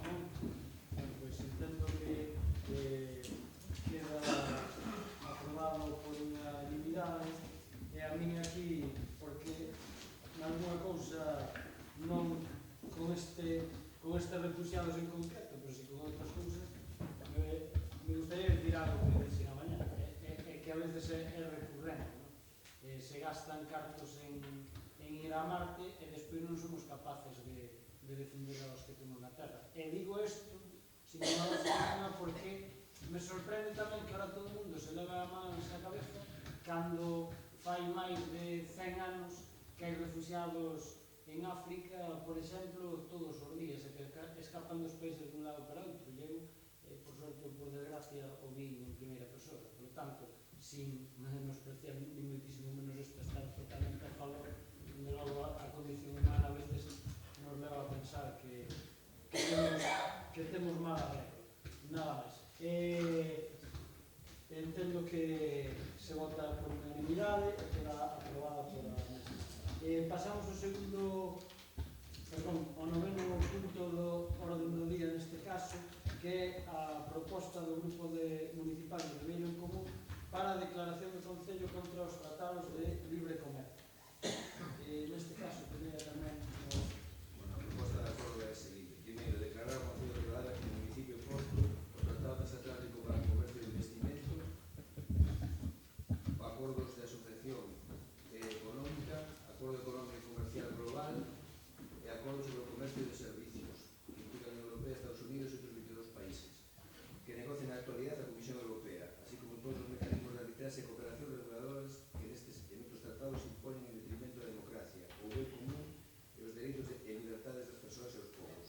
Segundo, solicitar ao Goberno de España, así como os grupos parlamentarios do Congreso dos Diputados e do Parlamento Europeo, o seguinte: que se opoña á aprobación dos referidos tratados e de todos aqueles tratados de libre comercio que contraveñan os principios de justicia social, económica e ecolóxica que non se sean desenvolvidos de maneira pública e transparente e que vayan en detrimento da democracia, a soberanía popular, o ben común e o interese xeral. Que ven porque os mecanismos de arbitraxe e resolución de conflitos entre investidores e estados non se sean incluídos en ningún futuro tratado de comercio ou investimentos e que se desaparezcan dos tratados persistentes. Que se opoñan a participación directa e indirecta das empresas transnacionales a través de calquera tipo de organismo ou lobbies nos procesos reguladores ou normativos da Unión Europea e dos Estados membros en relación con temas sociais, laborales, sanitarios, medioambientais ou calquera outra materia que afecte o interese xeral. Os entes reguladores públicos poderán, en todo caso, establecer consultas non discriminatorias con organizacións democráticas da sociedade civil. Que velen porque os acordos comerciais sigan estrictamente criterios de transparencia, participación cidadá, solidaridade, democracia e soberanía para promover prácticas que sexan xustas e que sirvan ao interese xeral das persoas e dos povos e respeten e favorezan o desenvolvemento dos seus dereitos e liberdades. Terceiro, dar traslado deste acordo ao Goberno de España e de Galicia e a todos os grupos parlamentarios do Congreso dos Diputados, do Parlamento Galego e do Parlamento Europeo para que se registre e quede constancia do mesmo. De seguido, sometes a votación ordinaria de urxencia a proposta presentada, obtendo o seguinte resultado. Fica aprobada por unanimidade. De seguido, sometes a votación ordinaria a proposta presentada, obtendo o seguinte resultado. Votos a prol, 1. Agrupación de electores de Ribeiro en Común. Reservase para o pleno os membros do PSOE, PP, PNG e Compromiso por Galicia e Partidos Transparentes. Por no seguinte, por maioría determinada favorablemente. Moitas gracias, señor secretario. Ten a palabra, neste caso, o representante de Ribeiro en Común. Gracias. Ben, pois xa como o título di, esta é a moción presentada para que o Concello de Ribadavia declare a súa oposición aos tratados de libre comercio que na actualidade está a negociar e se negocian por parte de novo da Comisión Europea. Estes tratados de libre comercio, como o seu propio nome indica, entre outras cousas, ademais, supón un ataque en toda a liña de flotación dos sectores productivos galegos, especialmente nunha comarca, nun concello como o noso vitivinícola, con denominación de orixe protexida como é a do Ribeiro. Ademais, este espírito liberalizador inclui tamén, e vai incluir tamén, a compras e licitacións de bens e servicios das administracións públicas, o que compromete a facultade dos representantes elegidos para administrar libremente as súas comunidades locais, como este concello, e promover a actividade industrial, o emprego e as iniciativas locais. O tempo que supón, e isto tamén para nós é importante, atrás na lei de contratación pública en toda a Unión Europea, no sentido que ademais introduce criterios económicos, admítense outros como sociais e ambientais. Isto significaría, este tratado de asinarse, significaría que ademais asinarse con países que non cumpren nin tan siquiera os convenios da Organización Internacional do Traballo, polo que expoñemos ás empresas de todo o Estado e sobre todo as empresas galegas a competencia de outras que son máis competitivas simplemente porque explotan máis os seus traballadores. Co cal entendemos que sabemos que ou presumimos que gañarían todos os concursos públicos de habelos. Por lo tanto, resumindo, por todo isto e máis, pois propoñemos os seguintes acordos que xa leo o señor secretario. Fundamentalmente, declarar que este Concello de Ribadavia se declare como municipio oposto a estes tratados e que se impoñen en detrimento da democracia ou en común os dereitos e liberdades das persoas e dos povos, e se lle solicita ao Goberno de España e se lle dé traslado aos Gobernos de España e de Galicia a todos os grupos parlamentarios correspondentes o mesmo, a constancia do mesmo. Sen máis, simplemente pedir o apoio porque é xusto. Moi ben, moitas gracias, Brais. Manuel? Bueno, pois nós en principio vamos a apoiar a moción de Ribeiro en Común, porque entendemos que está ben documentada e ben fundamentada, e fundamentalmente que, como recalcou o voceiro de Ribeiro en Común, que perxudica gravemente os intereses de Galicia, dos sectores productivos de Galicia en xeral e do Ribeiro en particular. Sin máis extensión, o voto non vai ser favorable. Gracias. Moi ben, gracias, Manuel. Se na súa altura facíamos... Tens que perdonar, que estou acostumbrado antes. Se o meu grupo na súa altura facía fincapé nas problemáticas que iba a traer para o noso país a entrada na Unión Europea, hoxe se cabe faino de novo non con este tratado. Falábase na propia moción de que ataca a soberanía alimentaria. Eu creo que vai moito máis alá. Se cabe a soberanía popular, máis dos estados europeos e incluso daquelas nacións como a nosa que non teñen estado, non? Toma a decisión das grandes multinacionais, persegue a liberación dos servicios públicos, máis precariedade laboral. Por desgraza, Estados Unidos non viviu o movimento obreiro que viviu a Europa como continente, e iso notase neste tipo de acordos e neste tipo de medidas que persegue o neoliberalismo actual, e co cual o noso voto, porque así o vimos manifestando desde fai tempo, é favorable. Moi ben, moitas gracias. César? Ben, gracias. Bueno, evidentemente non sempre vai ser por unanimidade, o noso voto vai ser contrario a esta proposta. Vai ser contrario por moitas cuestións que vamos intentar argumentar. De unha proposta tamén densa e que nos fixo agudizar o ingenio, estudar un pouquiño e revisar os tratados e demais, porque era un tema pois que non tiñamos, digamos, fresco, non, por así decir. Nese sentido, hai unha serie de cuestións coas que non estamos de acordo con que se plantean na moción. En primeiro lugar, hai que sinalar, quando estamos a falar aquí, falase fundamentalmente de 4 tratados de libre comercio que se firman con Estados Unidos, TTIP, o TISA, que son 22 países máis Estados Unidos tamén, o EPA con países de África e o CETA con Canadá. Falase de que unha cuestión que se mencionaba e que no que podíamos ver, en primeiro lugar, non son documentos que estén ocultos ni que a súa tramitación, de feito moitos deles, algún deles incluso estás sin asinar, a súa tramitación e a súa negociación non é oculta. Se pode acceder a través da página web da Comisión Europea aos diferentes documentos destes tratados. Se dice tamén que son tratados profundamente antidemocráticos, aunque nos entendemos tendo presente a legitimidade das institucións europeas e concretamente do Parlamento Europeo, que ten que ratificar tamén estes acordos que están en procedimento de elaboración. Entendemos que aí si existe ou debe existir, e para nós hai unha garantía de que se defenden os intereses da cidadanía europea. Pero, bueno, entrando un pouquiño máis o que é o detalle dos tratados. Nos entendemos tamén que estes tratados que se presentan ao mellor como algo negativo en sí mesmo, dende unha interpretación legítima, pero que nós non compartimos porque ofrece quizáis unha visión moi sesgada, moi determinada do que é a potencialidade do tratado, nós tamén entendemos que poden ser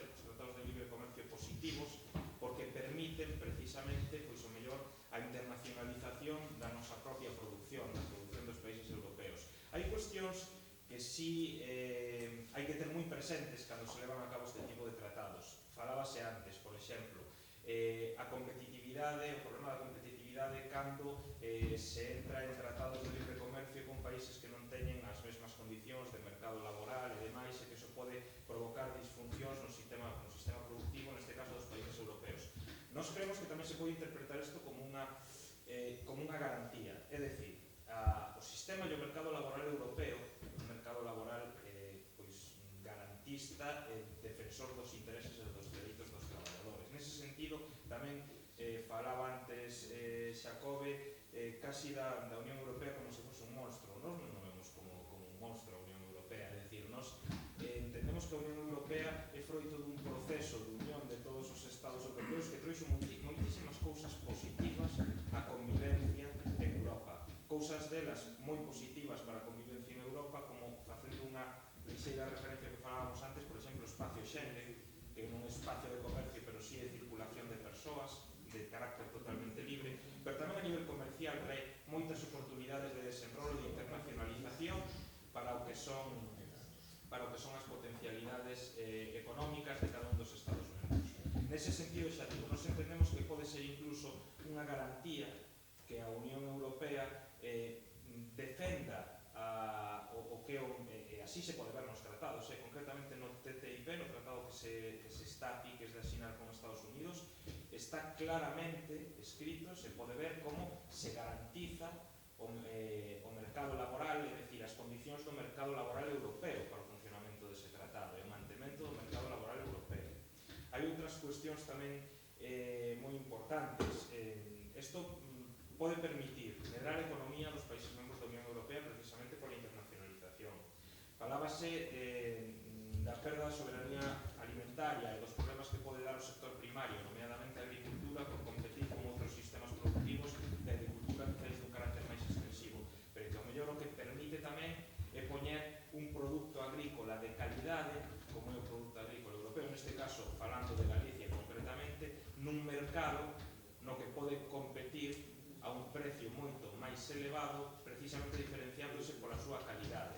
É dicir, a competitividade nos, evidentemente, o noso grupo, e creo que neso non vamos a sorprender ni a engañar a ninguén, somos defensores do libre mercado.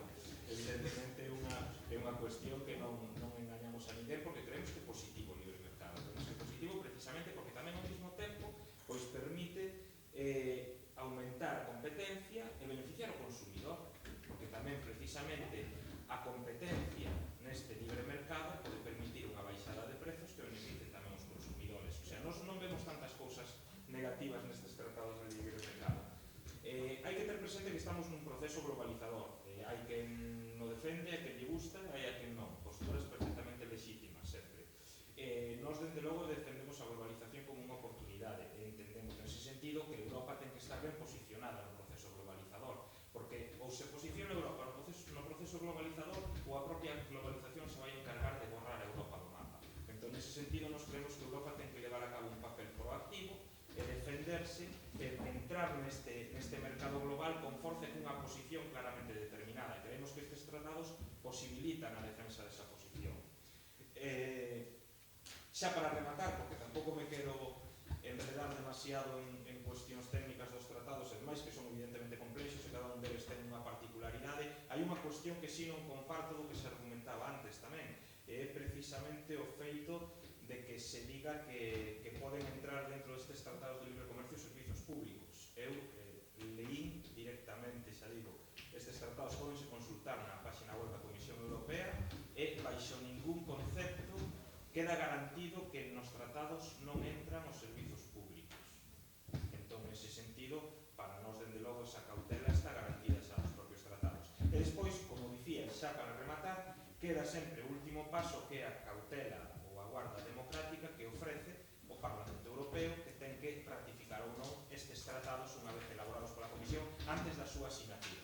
En ese sentido, nos confiamos no Parlamento Europeo como elemento representativo, como órgano de representación e institución de representación da ciudadanía europea, e entendemos que con esa ratificación ou non, que teñen a potestade de non facelo, queda garantida tamén a soberanía de que falábamos inicialmente. Nada máis.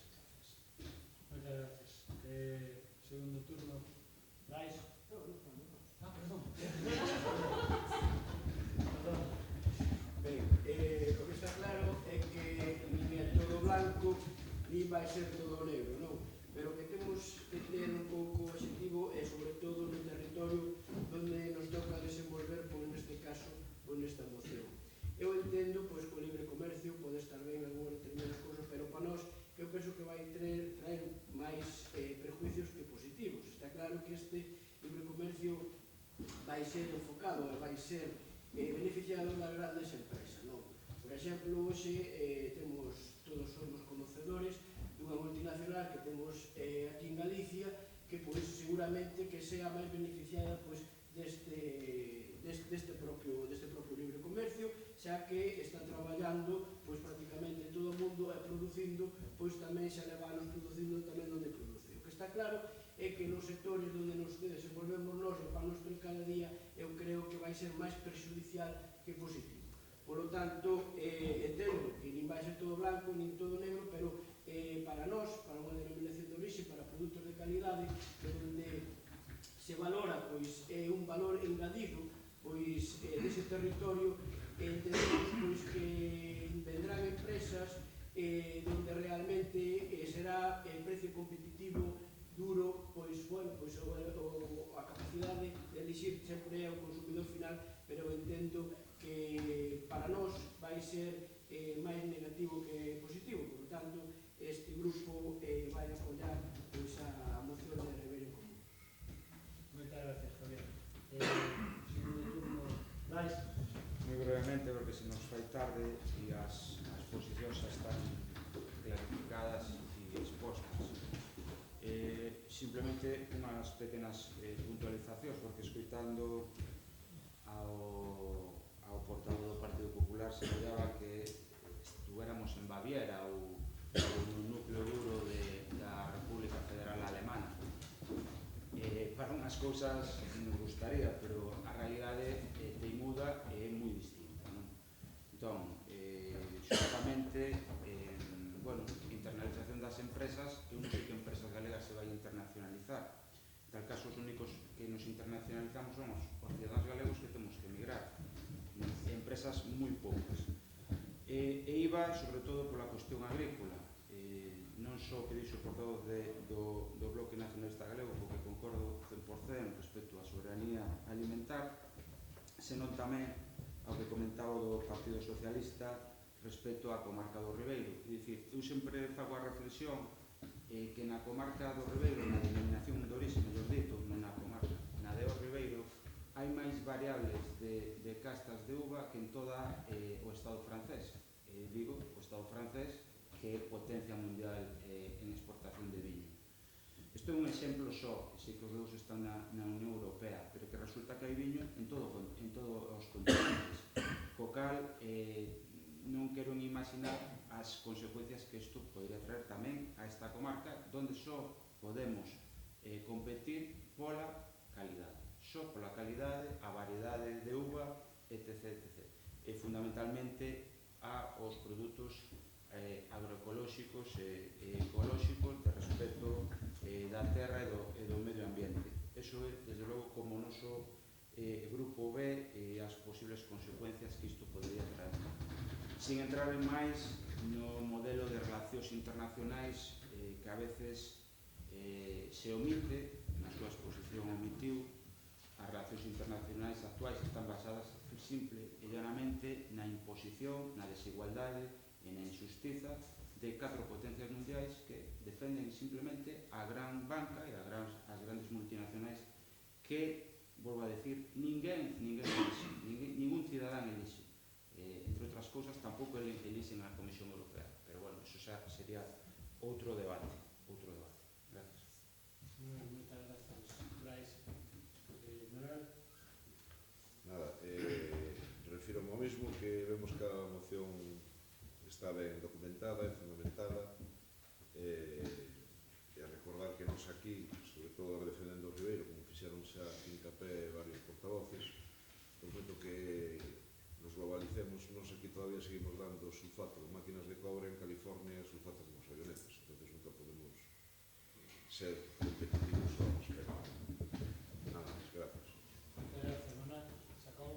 quero chegar a dar o sulfato con avionetas nen moito menos, pero é dicir, o que o compañeiro Pepe lle chama globalización tamén se lle pode chamar imperialismo encuberto.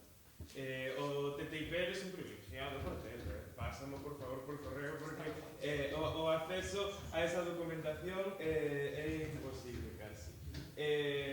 Confiar na Unión Europea, home, eu entendendo a bagaxe política que ten a Unión Europea, entendendo as aplicacións políticas económicas que está a levar a cabo a Unión Europea, ou o número de lobbies que se sentan todos os días ás súas portas, vasme permitir que non confíe na Unión Europea e nos seus órganos actualmente, que son que están a levar a cabo a firma do TTIP e que teñen toda a intencionalidade do mundo en facer isto posible porque a quen beneficia son a xente que representa e non o conxunto dos cidadanos europeos.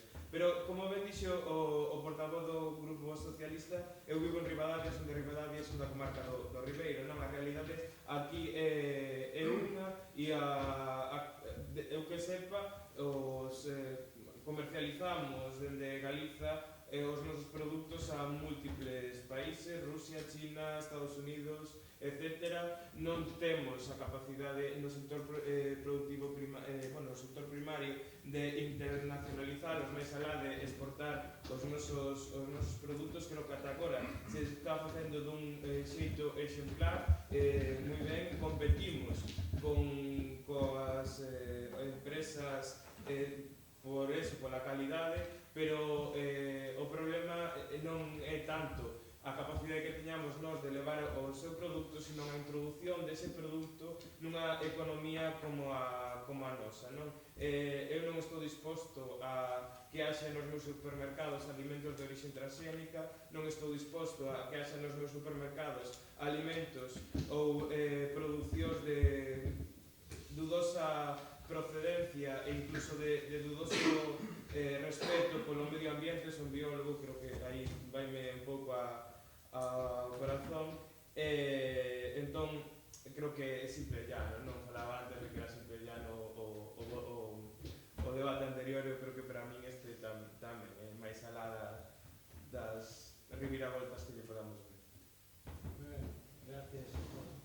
César. Nada, son cuestións, pois eso, posicións ideolóxicas claras, ben definidas por cada unha das bandas. Desde logo, decías antes, non estou disposto a ver alimentos transxénicos na liña do supermercado, eu pouco, desde logo se os vexo non os vou a consumir, esa tamén é a miña liberdade como consumidor, pero mellor sí que estou disposto, ou sí que me gustaría que os produtores da miña comarca tivesen moitas facilidades para exportar e internacionalizar o seu produto.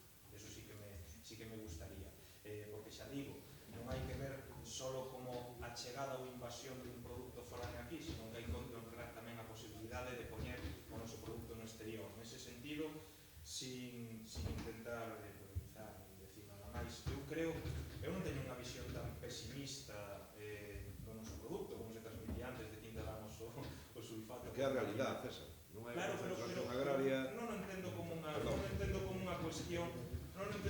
cuestión negativa, porque precisamente eu creo que a calidade do noso produto é a diferencia que o permite facer competitivo no resto do mundo. Dende logo, moitísimos produtores na nosa comarca loitan día a día para poder poñer o seu produto no exterior, para exportar. Loitan moitísimos deles para exportar.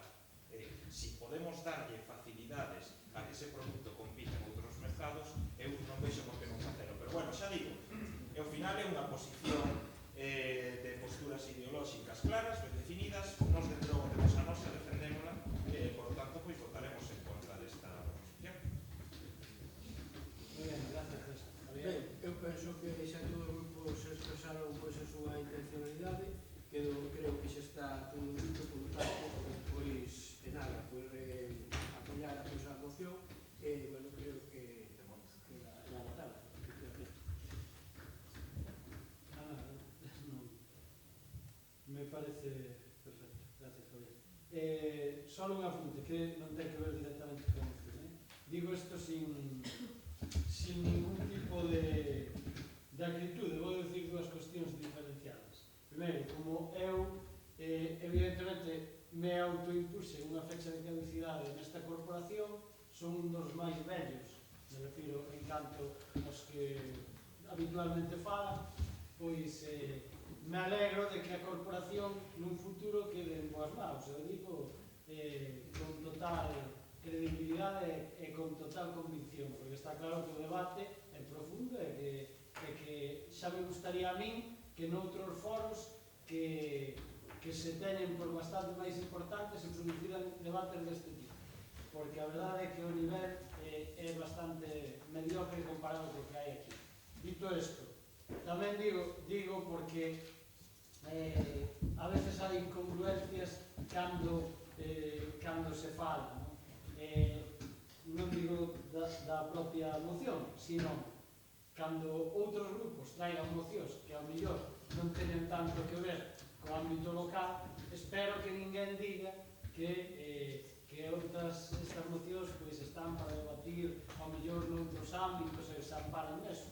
Digo eso porque a veces o Partido Popular recurrentemente nesta institución decía eso, por tanto, hoxe foi o caso. E a mí particularmente non me molesta, é máis, eu defendo o contrario, por eso digo que sexamos coherentes. Dito o cual, pasamos, queda aprobada por unanimidade, perdón,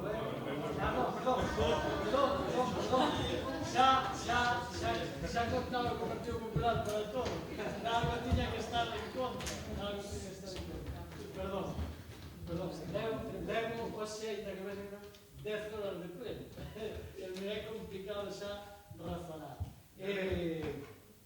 Agora pasamos a votación, que neste caso votos a prova, votos en contra, abstención non hai, queda determinado por maioría, aprobada por maioría absoluta. Agora pasamos ao 10º punto da maioría, que é mocións, ruegos e preguntas que se formulen regulamentariamente. Non sei se hai mocións por parte de algún grupo, entón comenzamos como sempre polo turno que se comeza neste caso por Compromiso por Galicia. Bueno, xa para non alargarnos moito, porque xa o debate foi interesante, pero ao mesmo tempo longo, tal, simplemente recordarle ao Goberno 3 ou 4 cousiñas. Unha delas é a limpieza e a reposición de luces na medida do posible no parque empresarial, unha caixa de que hai luminarias que non alumbran. Eu teño unha predilección especial tamén por Ventosela, hai ali unha área recreativa que fai, desde que por lo menos eu estou nesta corporación, que non se lle tocou nunca, está sen limpar, está con luces, a área recreativa pequeniña que hai en Ventosela. Son dos cosas.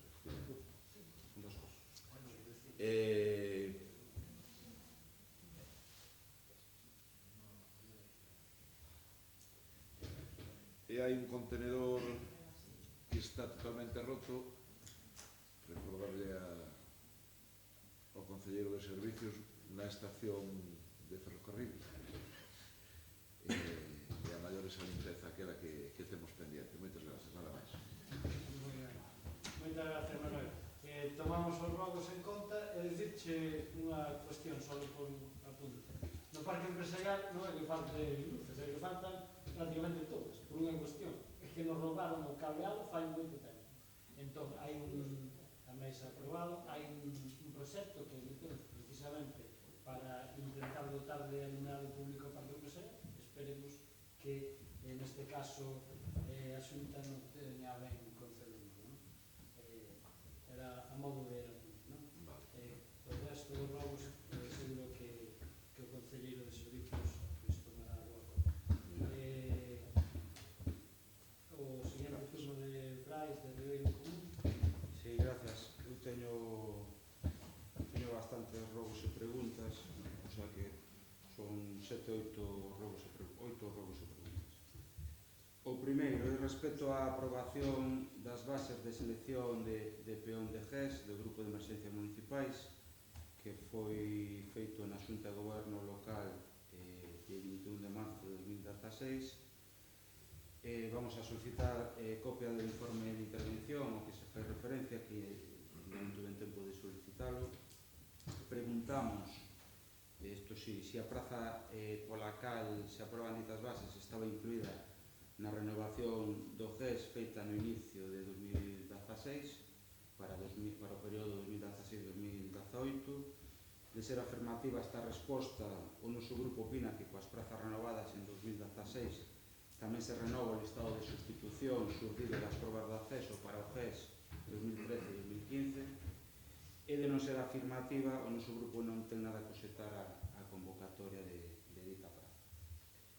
Esta sería a primeira. A segunda, respecto á aprobación na Xunta de Goberno Local do 29 de febreiro de 2016, na cal decídese que o Concello de Ribadavia se apoia o Plan Marco de Mellora de Camiños Municipais de Acceso a Explotacións Agrarias de 2016, o noso grupo solicita información sobre que camiños do noso Concello se solicitaron para ser incluídos en dito plan. Rogo de tomar medidas de arranxo dos camiños do río Avia e Miño, este último causado polas enchentes de inverno, tomar medidas de protección do camiño do río Avia entre a Veronce e a desembocadura no río Miño, como en reiteradas ocasións o noso grupo xa ten solicitado.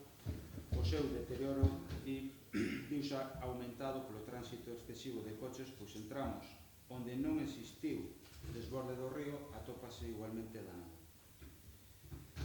Un novo rogo. Na vindeira temporada estival, como foi a Semana Santa pasada, se faga unha programación cultural municipal compatible coa que existen estas datas, manifestacións religiosas ou campeonato internacional de sinaxia rítmica que foi organizado pola Asociación Maruxa. Para o noso grupo este rogo está motivado debido á grande afluencia de visitantes e ribadavienses retornados ou retornadas que existen nesta data, aos que se unha veciñanza que estes días descansa e pola cal se botou en falta a programación del lecer cultural que reforzará de facerse atractivo no noso municipio. Unha última pregunta, unha penúltima pregunta sobre o estado do proxecto ofertado por unha asociación cultural ao noso Concello para a creación de banda de gaitas municipal. Pedimos tamén a situación e información da que se informouse na comisión informativa por parte da Consellería de Cultura de unha proposta que lle fixo chegar unha asociación cultural sobre a creación dunha banda municipal de gaitas. Simplemente a pregunta de como está, si se avanzou desde que se nos informou desta proposta ou si se ten pensado facer algo. Desculpar. Situación e información da que dispone o goberno local sobre a nave do polígono na antiga, se chamaba antiga empresa Calamoa. E a penúltima, informe dos resultados que saíron en prensa, pedir copia máis que nada, si é que existe. Informe dos resultados do Observatorio Económico Ourensán, na que o noso alcalde estivo, según vin na prensa, porque a única información que teño, estivo presente. E a última é a máis extensa, é derivada da última comisión informativa e versa sobre a situación de novo de xestión, máis ben xestión, sobre o chamado campo de herba artificial. Recordamos os escritos públicos que chegaron a este Concello, o primeiro con data de 21 de xullo de 2015, no cal o Ministerio de Fomento pide a paralización de usos non autorizados en dito campo e resolve se procede a paralización das actividades mentre non se adoten as medidas que garanta a seguridade das persoas que acceden á instalación no campo de herba artificial. O segundo escrito que chega é do 14 de setembro, é un escrito dirixido desde a subdelegación do Goberno Español en Ourense, no cal resolve suspender definitivamente o uso de campo de herba artificial dos estais nunha franxa de 25 metros desde a arista exterior da explanación da autovía A52. Despois a medida do Concello foi delimitar un peche colocado a 25 metros de arista exterior, conforme ao solicitaba no escrito do 14 de setembro a subdelegación do Goberno, e na pasada comisión informativa recoñece o presidente e titular da Concellería de Deportes recoñece que se está a utilizar en moitas ocasións, en algunhas ocasións, da igual a cuantía dito campo na súa totalidade. Así o recolle e o demostra a acta de dita comisión. Este grupo quere recordar, ademais, que as medidas aplicadas sobre a protección de 25 metros de distancia desde a arista exterior son medidas de seguridade cidadá de obrigado cumprimento, e máis estamos a falar de que o Concelleiro de Deportes titular de dita instalación cuxa obriga é dar cumprimento á resolución das administracións e velar pola seguridade dos usuarios. Por último lugar, é de coñecemento público que en varias ocasións teñen caído obxectos a dita instalación, algún mesmo xerando situacións de inseguridade importantes. Por isto, facemos os seguintes rogos que, en primer lugar, se tomen as medidas necesarias por parte da Alcaldía para que se cumpra a resolución administrativa de garantir a distancia de seguridade de 25 metros sobre dita instalación, tantas veces incumplida por parte, como así o demostra a acta da que fixen antes mención, Concellería de Deportes. Que se, por parte da Alcaldía, se cese na área de deportes ao concelleiro titular da mesma por incumprimento reiterado das súas obrigas, non entrando, isto é un matiz importante que este grupo quere facer, non entrando esta solicitude en outras áreas das que sexa titular dito concelleiro.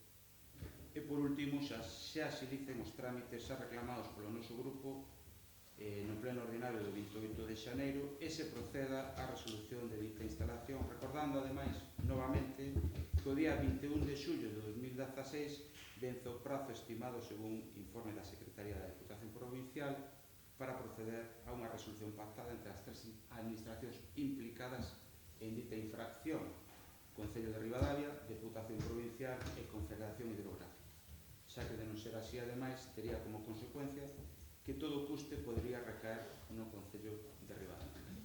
Estes son os meus últimos rogos. Gracias. Moi ben.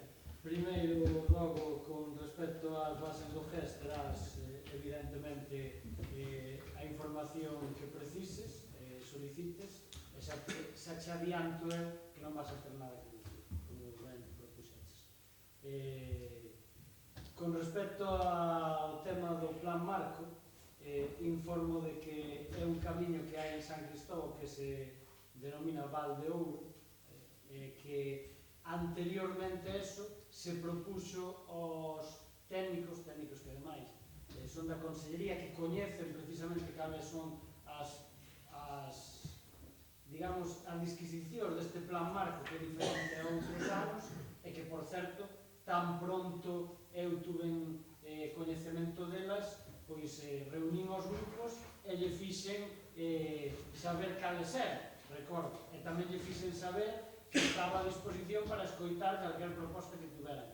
E tamén lle dixe que a primeira proposta que tiña todos os grupos, ou que así habíamos acordado, era unha proposta dun camiño de Esposende, que habíamos falado, e que evidentemente non pudo entrar, iso pode certificar o técnico da Consellería, porque, entre outras cousas, había actuado con 4 anos de duración e as bases así o poñen. Bueno, ese era un compromiso que nós tamén tiñamos, por desgracia, nese plan non pode ir. Se buscou tamén outra alternativa para intentar dividilos, algunha na zona da Cabrita, outras na zona de Francelos.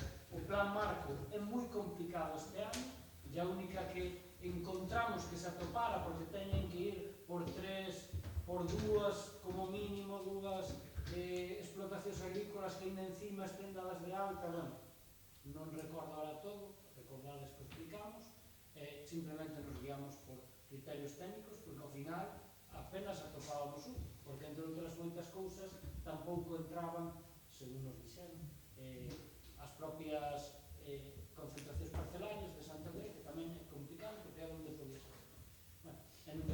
resumen, se buscou a fórmula que podíamos que acabar en pouco tempo que tínhamos. Con respecto ás zonas do Avia, da Bronza, sin entrar noutras cuestións, tamén dicir que estamos pendientes de unha serie de axudas que se comprometeu a FEGAM, porque parece ser que a Xunta de Galicia vai a poñer unhas axudas en riba da mesa. Hai un informe que tamén está aprobado de todas as actuacións, non solamente no río Avia e no río Miño, digo, nos paseos, sino en moitos outros camiños desta localidade, que son de un importe bastante importante, e a partir de aquí esperar a que esas axudas cheguen. Se non cheguen, eu xa anunciei que hai algunhas prioritarias para nós, que son os camiños que vai dende a Barca ata San Cristóbal, e que o faremos con medios propios como sempre, e evidentemente non quedará igual que pode quedar se nos dan cartos para que se cometa con outros medios, pero así o faremos. Pero non o vamos a facer hasta que o tempo mude un pouco, porque estaríamos tirando os cartos. Con respecto a... Bueno, hai cuestións que son robos e polo tanto tomamos en conta.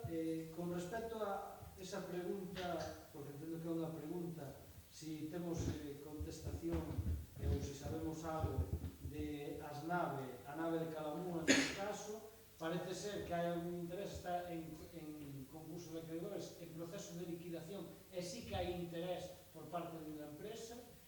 Non podo avanzar nada máis porque por prudencia non debo facer, pero espero que pronto a mellor teñamos boa nova nesa nave en concreto. E na outra nave que non se preguntou, pero sí tamén esta semana eu fixen algunha xestión nese sentido, a de Paneles Paseiro, para ofertar a outra empresa ou a outras empresas que a mellor poden estar interesadas, pois esa aínda non pertenece a unha entidade bancaria. Está, digamos, a entidade bancaria é a que ten a deuda a empresa con ela e pertenecerá a esa entidade, pero legalmente non é efectiva. No momento que se xa efectiva, pois eu o que quería saber é precisamente eso, para poderla poñer en valor. Pero claro, depende de que o banco poida ofertar, senón o Concello non pode facer. Con respecto ao observatorio, me alegra que me faga esa pregunta, porque entendo que é unha pregunta, un rogo que lle pase a información. A información a dispón, igual que disponemos os demais concellos, por parte do INORDE. O INORDE é a que ten, debe ter colgado todo no observatorio, e eu estaba presente nese observatorio, porque sempre se fai nas cabeceiras de comarca, a min se me invita, como alcalde, lógicamente, eu estaba presente. Os datos que eu lle podo dar do Concello que ali se falaron, pois, para que vexa que eu sempre digo o mesmo, e sempre manteño o mesmo. Ya hai outros grupos, outras formacións que utilizan estas cousas para facer o contrario, non digo vos. Pois, por exemplo, dicen que hai 80 personas menos no paro neste Concello. Por exemplo, que hai moita menos xente que cobra pensións, que, bueno, unha serie de cousas que eu, dende logo, non salín a vender, como vostede viu. Eu podía salir a decir que teñemos 80 parados menos, e que éramos con un comportamento, como se decía ali, non digo eu, que tiñamos o mellor comportamento de toda a provincia. Seguro que se ese observatorio hubiera sido ao revés, se utilizaría políticamente para decir que era culpa deste alcalde. Seguramente, pero eu non fago o contrario. E non o fago por unha cousa, por convicción. Porque como vou dicir eu que este Concello está fenomenal e maravilloso se só hai que salir a rúa? Por iso lle digo que os datos os ten igual que a mí, os pode consultar e incluso lle paso a unhas propias. Hai moitas máis cousas curiosas. Como eu dixen aquí nesta mesa, que foi nesta mesma mesa, evidentemente ten que haber moitos menos parados, porque tamén hai moitísima menos xente e moitos están fora de aquí. Entón, o problema é ese, non é eu. Con respecto ao campo de erva,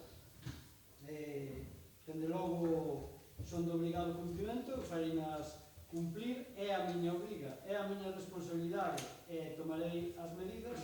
O concelleiro, dende logo, cando fala como concelleiro, pero tamén hai que recordar que é parte dun clube de fútbol, que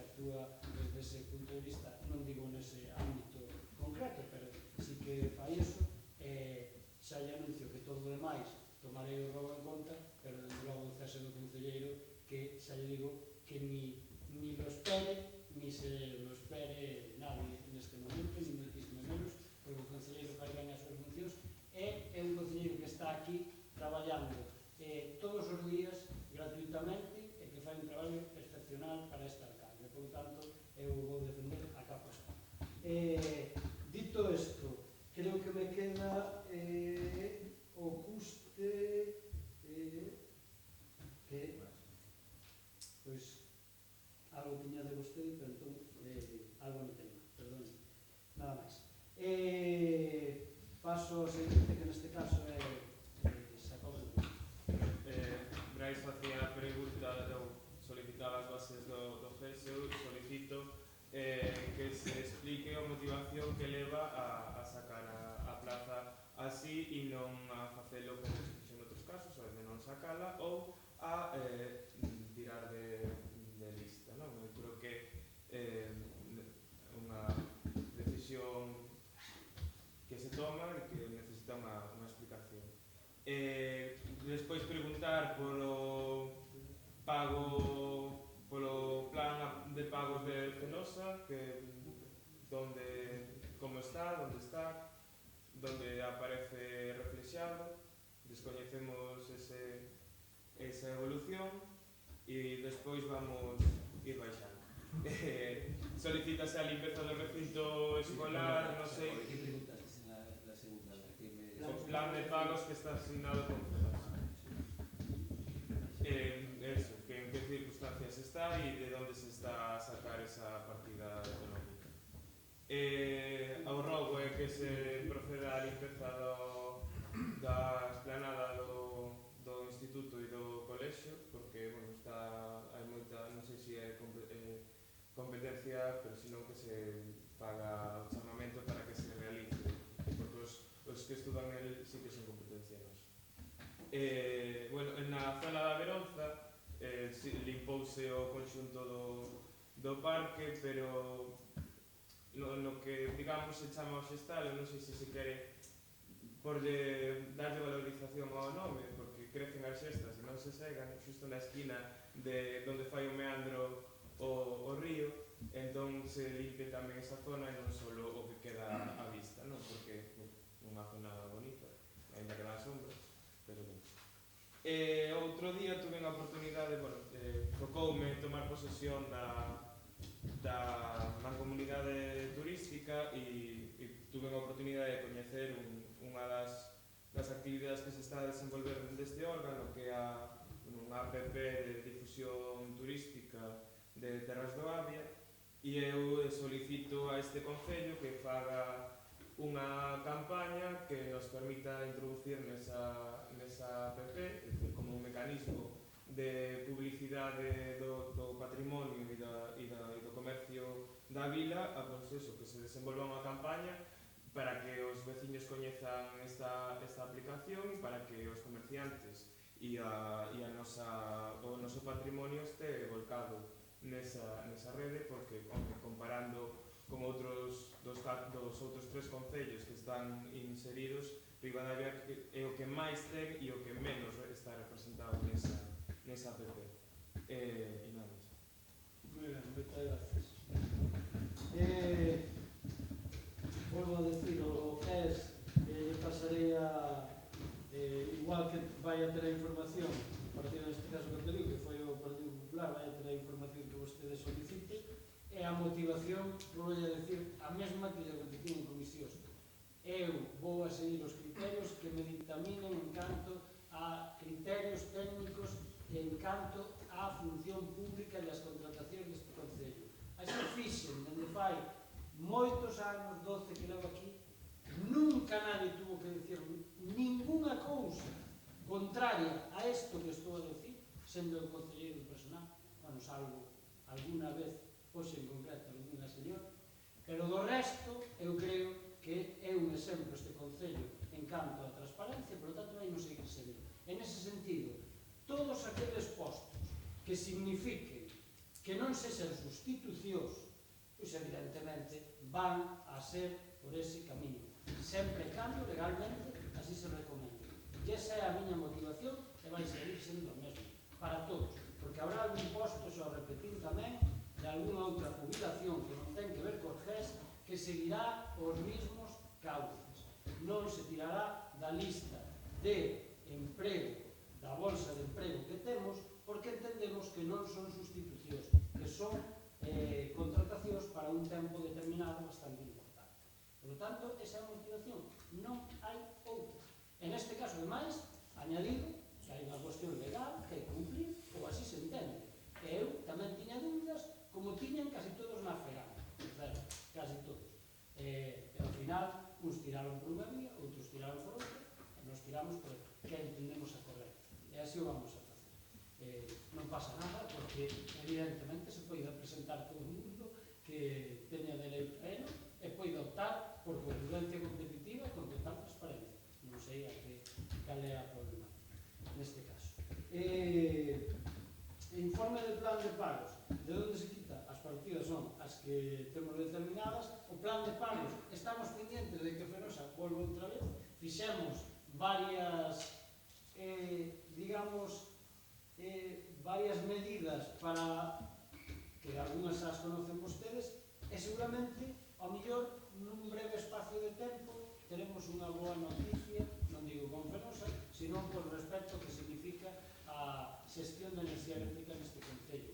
Ou eu creo que pode ser unha boa noticia, cando menos así non o poden. Pero bueno, con respecto ao plan de pagos, pois iremos intentando que eles non sexan os que nos marquen o ritmo a nos, e que sexamos nós, na medida do posible, o que lles marquemos o ritmo a eles. É o único que lle podo dicir, porque o resto é bastante complicado, por certo.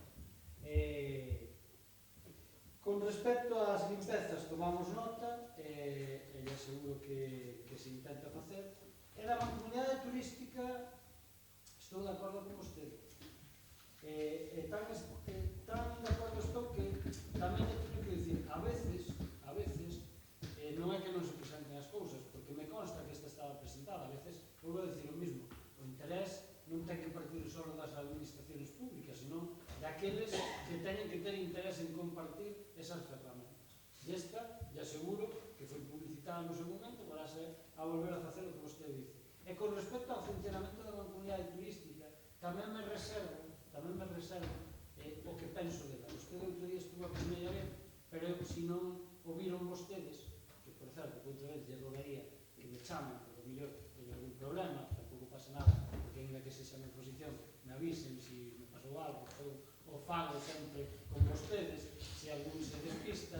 Neste caso, o que pasou a mellor é que, xa digo, me reservo outro tipo de cousas, porque despois, claro, se me criticas en vou aos sitios, eu suelo ir a casi todos os sitios que podo, e se non mando a un compañeiro, e por eso me reservo o funcionamento da mancomunidade turística de Lleida no seu foro que é naquel plenario. Con respecto a nada máis, porque entendo que sí, o do meandro do río tamén o terei en conta desa zona que dice vostede, que ademais a mí tamén me parece unha zona estupenda. Partido Popular. Vamos a ver unhas preguntas e algún rogo. En primeiro lugar, nos hai, creo que foi o pleno pasado, non lembro se o pleno pasado hai dos plenos, faláramos de que se fixese o posible ou que se mirase en que estado se atopaba a garantía da obra realizada na beira do río, indo dende a Beronza de San Cristóbal, porque detectábamos deficiencias. Era para saber se podía executar esa garantía. Nos días se nos falaba das riadas, que probablemente por causa de forza maior non se puidese executar garantía, pero que detectamos agora fallos estructurais.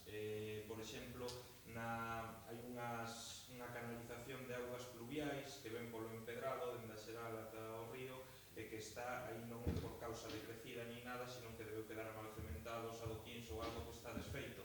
Entón, nos reiteramos que se mire o plazo de execución, o plazo de garantía que ten esa obra, e que se intente executar a garantía, porque entendemos que o que non se podría deixar pasar é o período de garantía, e despois tuves que o Concello asumir a reparación de eso, que entendemos é unha responsabilidade da empresa que executou a obra. Despois quería comentar tamén un rogo que levamos unhas cuantas comisións informativas sin recibir o informe que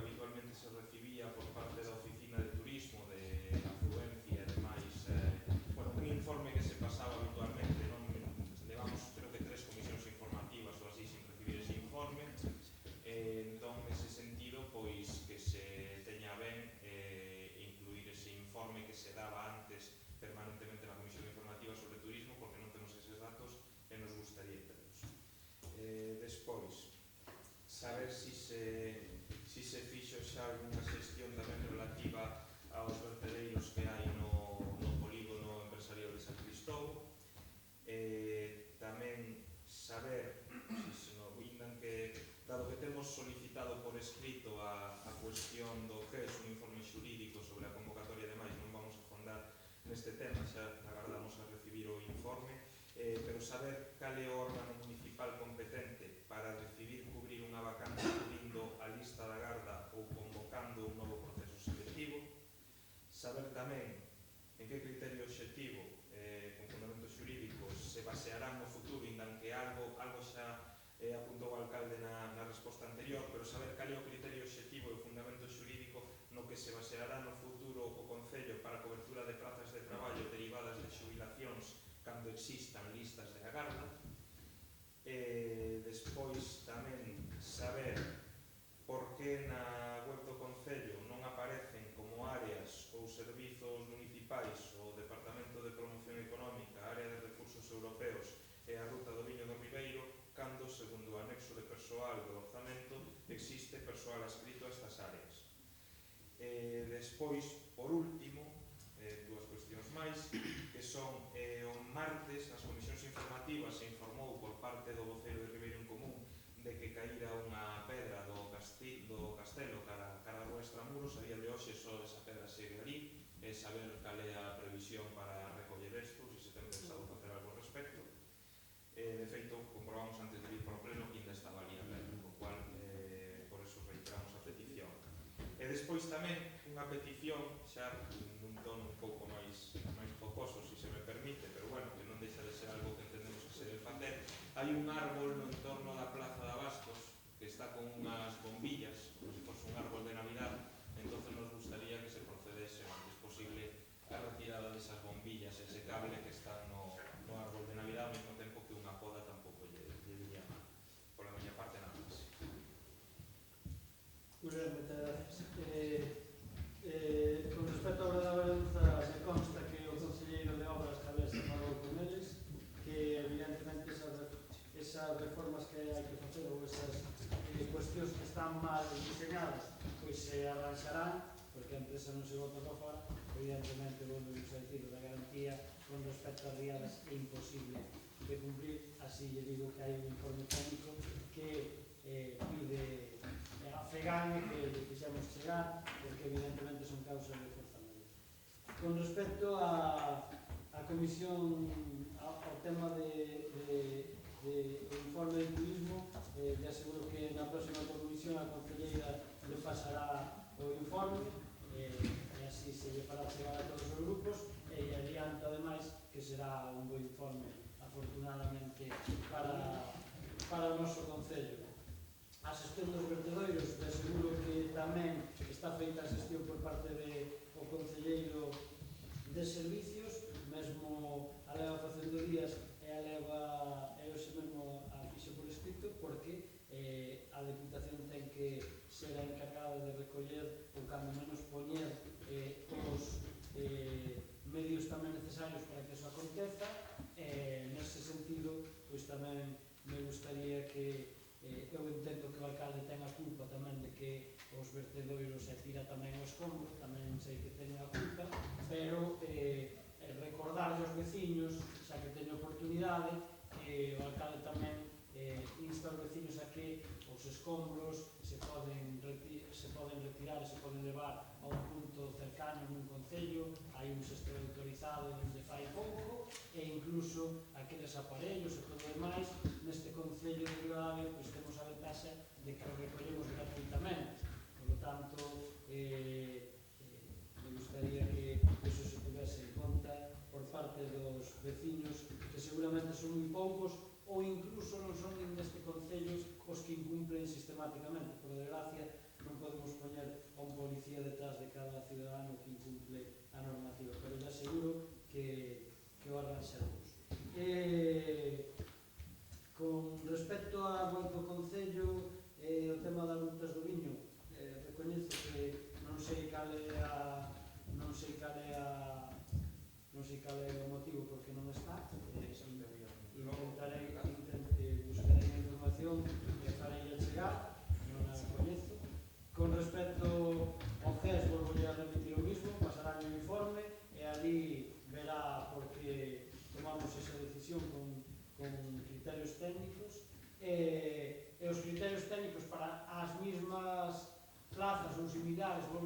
serán os criterios que me marquen os técnicos e no momento yo contestarei e yo direi os criterios obxectivos ou subxectivos ou como lle queira chamar, quero dicir que eu volvo a entender que esas cuestións teñen que ser abordadas así. Se hai algún informe técnico que me recomenda o contrario, pois eu farei o contrario de que me recomende o técnico, pero eu creo que é unha cuestión de pura lógica.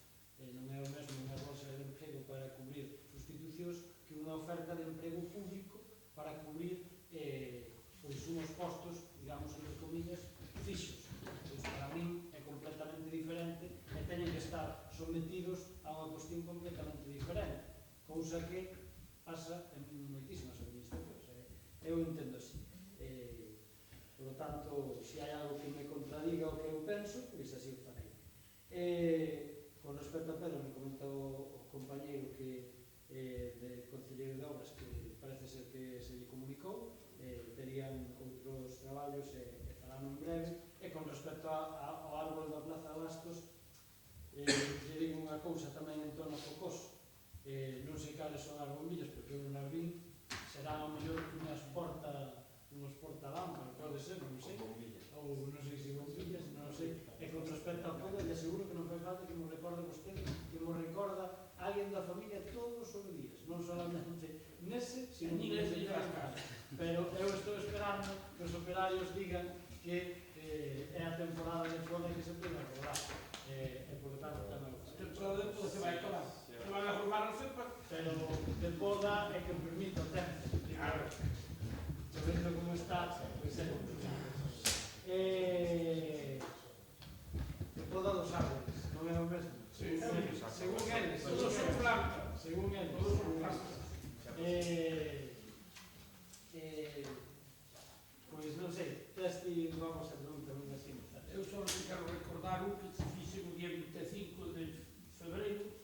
A pregunta número 11 era que limparos a pista de entrada do... Bueno, limpar, perdón, esténdeme ben. A pista do instituto, o mismo luego que se fixo o portavoz do bloque, fixe o día 25 de febreiro. Con isto queremos dicir que aquí dicen esas cousas, pero que vamos a facer? A que, perdón, digo porque... A pista da fora, que é onde máis basura había. Eu entendo que a pista da dentro, como sabes, eu tamén estuve nesa área, é competencia da dirección personal do instituto, pero a pista da fora é competencia municipal. E o alcalde podía seguir ao personal do instituto que se pongan as pilas e que limpen a pista. Porque antiguamente había uns cubos de lata que facían de papelero. Creo que ainda hai algún, pero polo menos que barran unha vez a semana. En vez de tomar tanto café, que barran algo. Vamos a ver. Si te refieres ao instituto como instituto, o alcalde non ten competencia no personal. Eu falo da pista da fora. Non ten competencias. A pista. Non ten competencias no personal do instituto. No, xa, aí xa sei. No de limpeza. No, pero quero que quede claro. Eu digo xa pista onde se ponen os No, pero que non teña competencia nese personal, non é noso.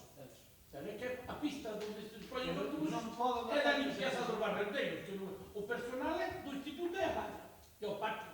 Pero a pista onde acceden os autobuses é competencia municipal. Non. Non hai regla. É que ti sabes perfectamente, como sabes, igual que a mí, que estivemos demandando nesta corporación durante moito tempo, o arranxo desa pista que pertenece á educación e que ao final se acabou acometendo. Por lo tanto, non é competencia deste concello. Non ten que ver a pista, o arreglo da pista Digo, coa limpieza. non é competencia. O recinto... Outra cosa, digo, farémolo, pero non é competencia, como moitas outras cousas. Sempre o limpou o concello. Non é competencia. Farémolo, pero non é competencia. Eu acepto o que usted diga. No, aceptas non, que é verdade. No, lo limpou o concello. Pero non é Sempre para o competencia. concello. Quería rematar con un pequeno error que eu tamén teño dereito como concelleiro. Perdón, como dixeches un solo. No, si va a recordar un... Dixeches un solo. Bueno, pois acabo enseguida, porque puedo falar. Mira, isto olvidou no pleno pasado, se non se sabe noticia. Na visita hai un piñeiro seco que está a punto de cair e pode causar un grave no tellado das viviendas ou na carretera, se cae contra a carretera. En frente a do Patateiro hai un piñeiro moi grande, seco, aquel cacho de terraplén que caiu a cera leva 2 meses ali a terra. Para de propietario do solar, que quita a terra, se non quita o negocio. Pero a cera está invadida por un terraplén de terra que caiu. Frente a do patateiro mismo. Hai un piñeiro seco ali peligroso. Eu non sei de quen é ese terreno, pero o dono do propio do terreno que corta o piñeiro, porque como caia, tens que facer cargo no daño. É o que lle está dicindo. E o problema non é o daño, o problema é si lastimar, que é o peor. Mañá o faremos. Depois, nada máis, simplemente dicir que a pista do río siguen pasando os coches ya aparcando por el... Entonces, por moito que arreglen Brais, se siguen pasando os coches, estamos igual. Bueno, se me permitides, como eu decía, eu vou facer un rogo por unha cousa que aconteceu hoxe, é que alude directamente ao alcalde de Ribadavia. Como alude ao alcalde de Ribadavia, este é o pleno da corporación, pois nunca mellor.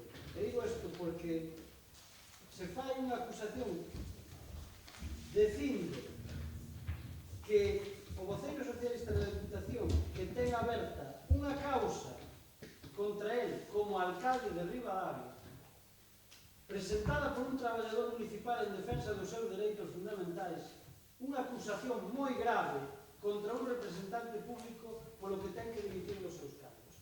Eu quero dicir aquí a todos os representantes desta corporación que o alcalde de Ribadavia, como vostedes saben, non ten ninguna causa aberta con ningún traballador. En todo caso, o que ten unha causa aberta co Concello de Ribadavia será o traballador co Concello, non co alcalde. O alcalde non ten ninguna... Non, Brais, é que é importante. Non é... Non, pero é evidente, pero eu quero o respaldo da corporación, porque eu, evidentemente, cando teña que volver a defender os intereses do Concello, non quero que o meu nome se vexa enturbiado con moi mala fe por cuestións que non veñen ao caso. Eu defendo e defenderei, igual que lle toco que este aquí, os intereses do Concello de Ribadavia nese proceso laboral. Por lo tanto, o que pido é un rogo, que é tan fácil como eso, esperar que a corporación ampare, non a min como persona, nin como político, sino ao alcalde de Ribadavia nun proceso que, volvo a dicir, o único que fai é defender os intereses deste Concello. Porque lle tocará, seguramente, ao que este aquí agora e lle tocará despois. Evidentemente, pode recurrir hasta donde poida esa persona, pero non é ningún delincuente, ni ninguna persona que este imputada en ninguna causa ao alcalde de Ribadavia, como se dice en declaracións públicas. E, por lo tanto, o rogo non é só que espero que a corporación me apoie nese sentido, cando vai a defender. O rogo é que se este Concello estima que hai unha cuestión pola que eu, dende logo, poida emprender accións judiciais contra esa persona para defender o meu honor, que este Concello o vai a facer. Por lo tanto, pido amparo desta corporación para facelo, porque están falando do alcalde de Ribadavia, que non están falando de min, senón que ese estaría do seu caso. Ese é o rogo. Espero que todos os grupos o teñan a ver. E así queda reflexado. Como vexo que non hai ningún posicionamento en contra do rogo, entendo que todos dan por intervir. Pero podemos intervir. Claro. Por suposto. Hai que decir as persoas. É a primeira vez que poden intervir os demais grupos nesta parte do pleno. Tanto non é por suposto. Pero como é un rogo meu, pois permito esa licencia. O presidencialismo que mencionei antes, pero... No. Pareceme ben. Teñete deixado intervir outras veces. Moitas. Xa vi. Manuel. Sí, eu, desde logo, desde o noso grupo, ten o apoio para defender a súa honorabilidade, non temos dúda da cuestión. Gracias, Manuel. Brais. Eu, antes de decir, que non sei moi ben do que fala, sei que mandaches unha mensaxe no grupo, Esa mensaxe que hai. pero non... Que mañana salgan todos os medios. Bueno, é outra historia. O que podo intuir é que no debate do pleno de outra institución que non é o Concello de Ribadavia se che acusa O alcalde. Sí, non, entendo. O alcalde. Claro, non o Falando alcalde. do Concello. A ti como alcalde. desenvolves un debate do teu partido. No. Ben, Despois, digo, quero contextualizar isto porque este é o Concello de Ribadavia, non é a Diputación de Ourense. xa, por eso. Agora ben, do pouco que eu entendí desa información que ti transmites e da que eu non teño casi información, pareceme que tes, esta é a miña percepción, tes bastantes máis, digamos, o Partido Popular ten bastantes máis argumentos para atacarche, bastantes, porque tes bastantes onde atacarche, sin ter que meter o Concello de Ribadavia polo medio. Digo isto porque entendo que a causa pola que se che menciona incluso ven de antes de ti ter sido alcalde e é unha causa judicialmente contra a administración, non contra quen suxeita ou representa na alcaldía esa administración. Pero volvo a decir, aquí non teño moitos máis datos, polo tanto non quero meter a patas. Me vale. Agora ben, insisto, eu creo que isto foi un debate xa de paso, quero decir que moitas veces cando se ostenta a representación de todo un concello, de todo un pobo, de toda a institución que é a administración local, moitas veces vense incompatibilidades deste tipo, xenera tensións con outra administración. Eu entendo que tú tes toda a liberdade do mundo a representar o teu partido donde o teu partido se designe, eu aí non me vou a meter, pero o Concello de Ribadavia e o alcalde eu entendo que non debería estar representando, mira o que vou a decir, en outra institución e menos como portavoz da oposición. E digo tamén no caso de que lle pasara a Ribeirão Común ou a un grupo afín como pode ser unha marea municipal en calquer cidade. Creo que cando se representa a presidencia da corporación e do Concello non se debería ostentar a portavocía da oposición, porque ao final o Concello de Ribadavia ten que xestionar recursos tamén con outra administración e non estou desculpando a outras administracións como pode ser a Xunta e a Diputación, que moitas veces, e aí recoñezo que actúan moi mal cando discriminan simplemente a Ribadavia por non pertencer ao partido de turno amigo. Eu creo que goberne quen goberne, o diñeiro dos cidadáns e, polo tanto, non deben afectar de que cor políticas é o alcalde, ni moito menos. Pero, bueno, esta é a miña opinión. Gracias. Moi ben. Gracias, Ray. Co que dixeches ao principio me vale estupendamente. Informoche só unha cousa, é que non se produce no debate. Se se produce no debate dame igual. É que hai 4 notas de prensa, 4. Se nota que fago ben o meu traballo. Estou completamente en desacordo con o que ti Na dis. oposición igual. Sí, no, con o que ti dis, por unha razón. Mira, as subvencións que se consiguen na Diputación deste Concello desde fai años, a mellor son moitas máis que as que ti poidas pensar, moitísimas máis. Por lo tanto, moitas veces non é cuestión de ir a suplicar, é cuestión de exixir. E ao mellor, un alcalde sí que ten que estar ali para exixir. E eu teño a capacidade de poder facelo, porque non lle debo nada a nadie, nin vou ali a pastelear. Por tanto, a visión é completamente distinta. Que che quede claro ese sentido. Ahora, o que me dixeches ao principio é o que quero, porque o que hai é un comunicado posterior dun debate, que non me da conto, que pasa que perden os debates, porque perden todo o que teñen que perder, porque non hai forma, e meten o Concello de Ribadavia nunha cuestión que eu non me quero ver envolta, porque en primeiro lugar é mentira, e todos sabemos do que estamos a falar neste foco. Eu non quero que se confundan churras con medias, e menos cando acertan temas judiciais, porque hoxe todo o mundo é culpable de todo en canto sale que non sei que.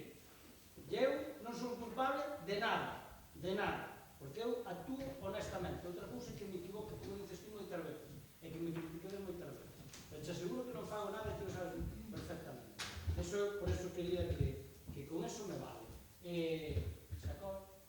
O meu grupo, bueno, eu concretamente tampouco non somos partidarios da judicialización da política, mas entendo que isto é un argumentario político partidista que usa unha deputada da Deputación en contra do deputado opositor e que a afecta de soslayo ao Concello de Ribadavia porque dá casualidade que esa mesma persona ocupa dos cargos. Eu, nese sentido, non vou a participar si a idea é abrir unha querella por difamación contra esta señora. Non o vou apoiar. Ora, se apoiarei a institución do Concello de Ribadavia en todo momento, para eso son membro dela. Creo que si usted neste caso non ten ningún problema, nin ninguna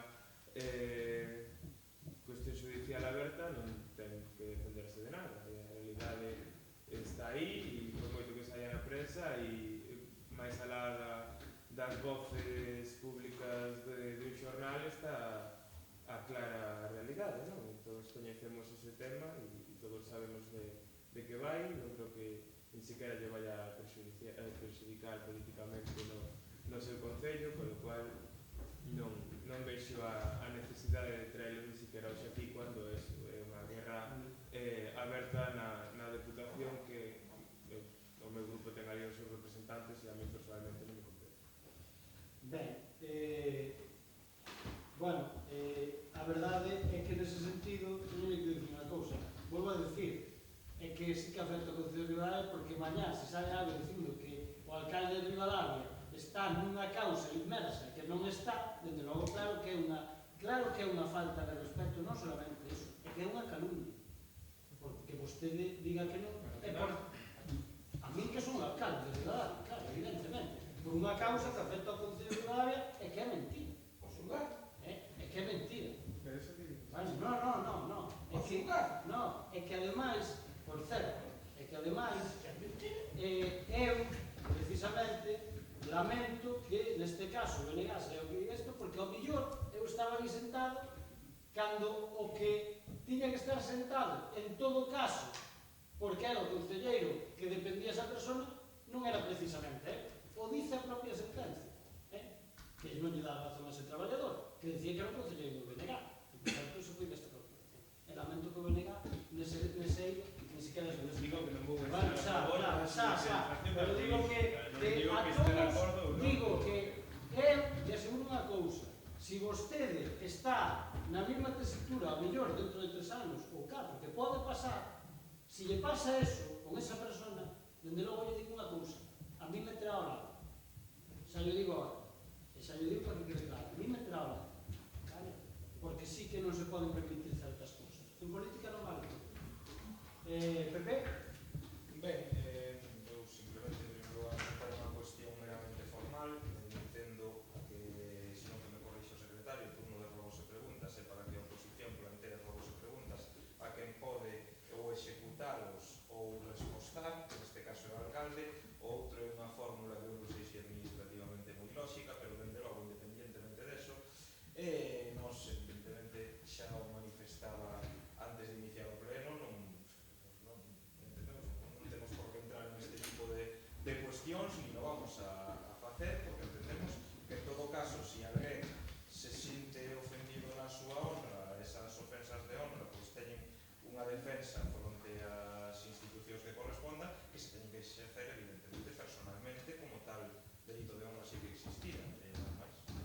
Ben, eu estou falando de que se as ten que exercerás o Concello de Ribadavia, non eu, porque eu represento o Concello de Ribadavia porque son alcalde. Eu non están falando do alcalde, volvo a decir, e por eso falo do alcalde. Entendo que iso é algo personal. Personal non. Personal é cando dice que José Ignacio Gómez Pérez pediuse a opinión pero eu estou dicindo eu por eso pedía algo formal que se o alcalde de Ribadavia se ten que defender é unha cousa, si eu como persona me teño que defender será outra, pero o alcalde dende logo se ten que defender por unha cuestión que lle afecta a esta alcaldía e a este concello non a alcaldía, que iso fará, iso é o que teño que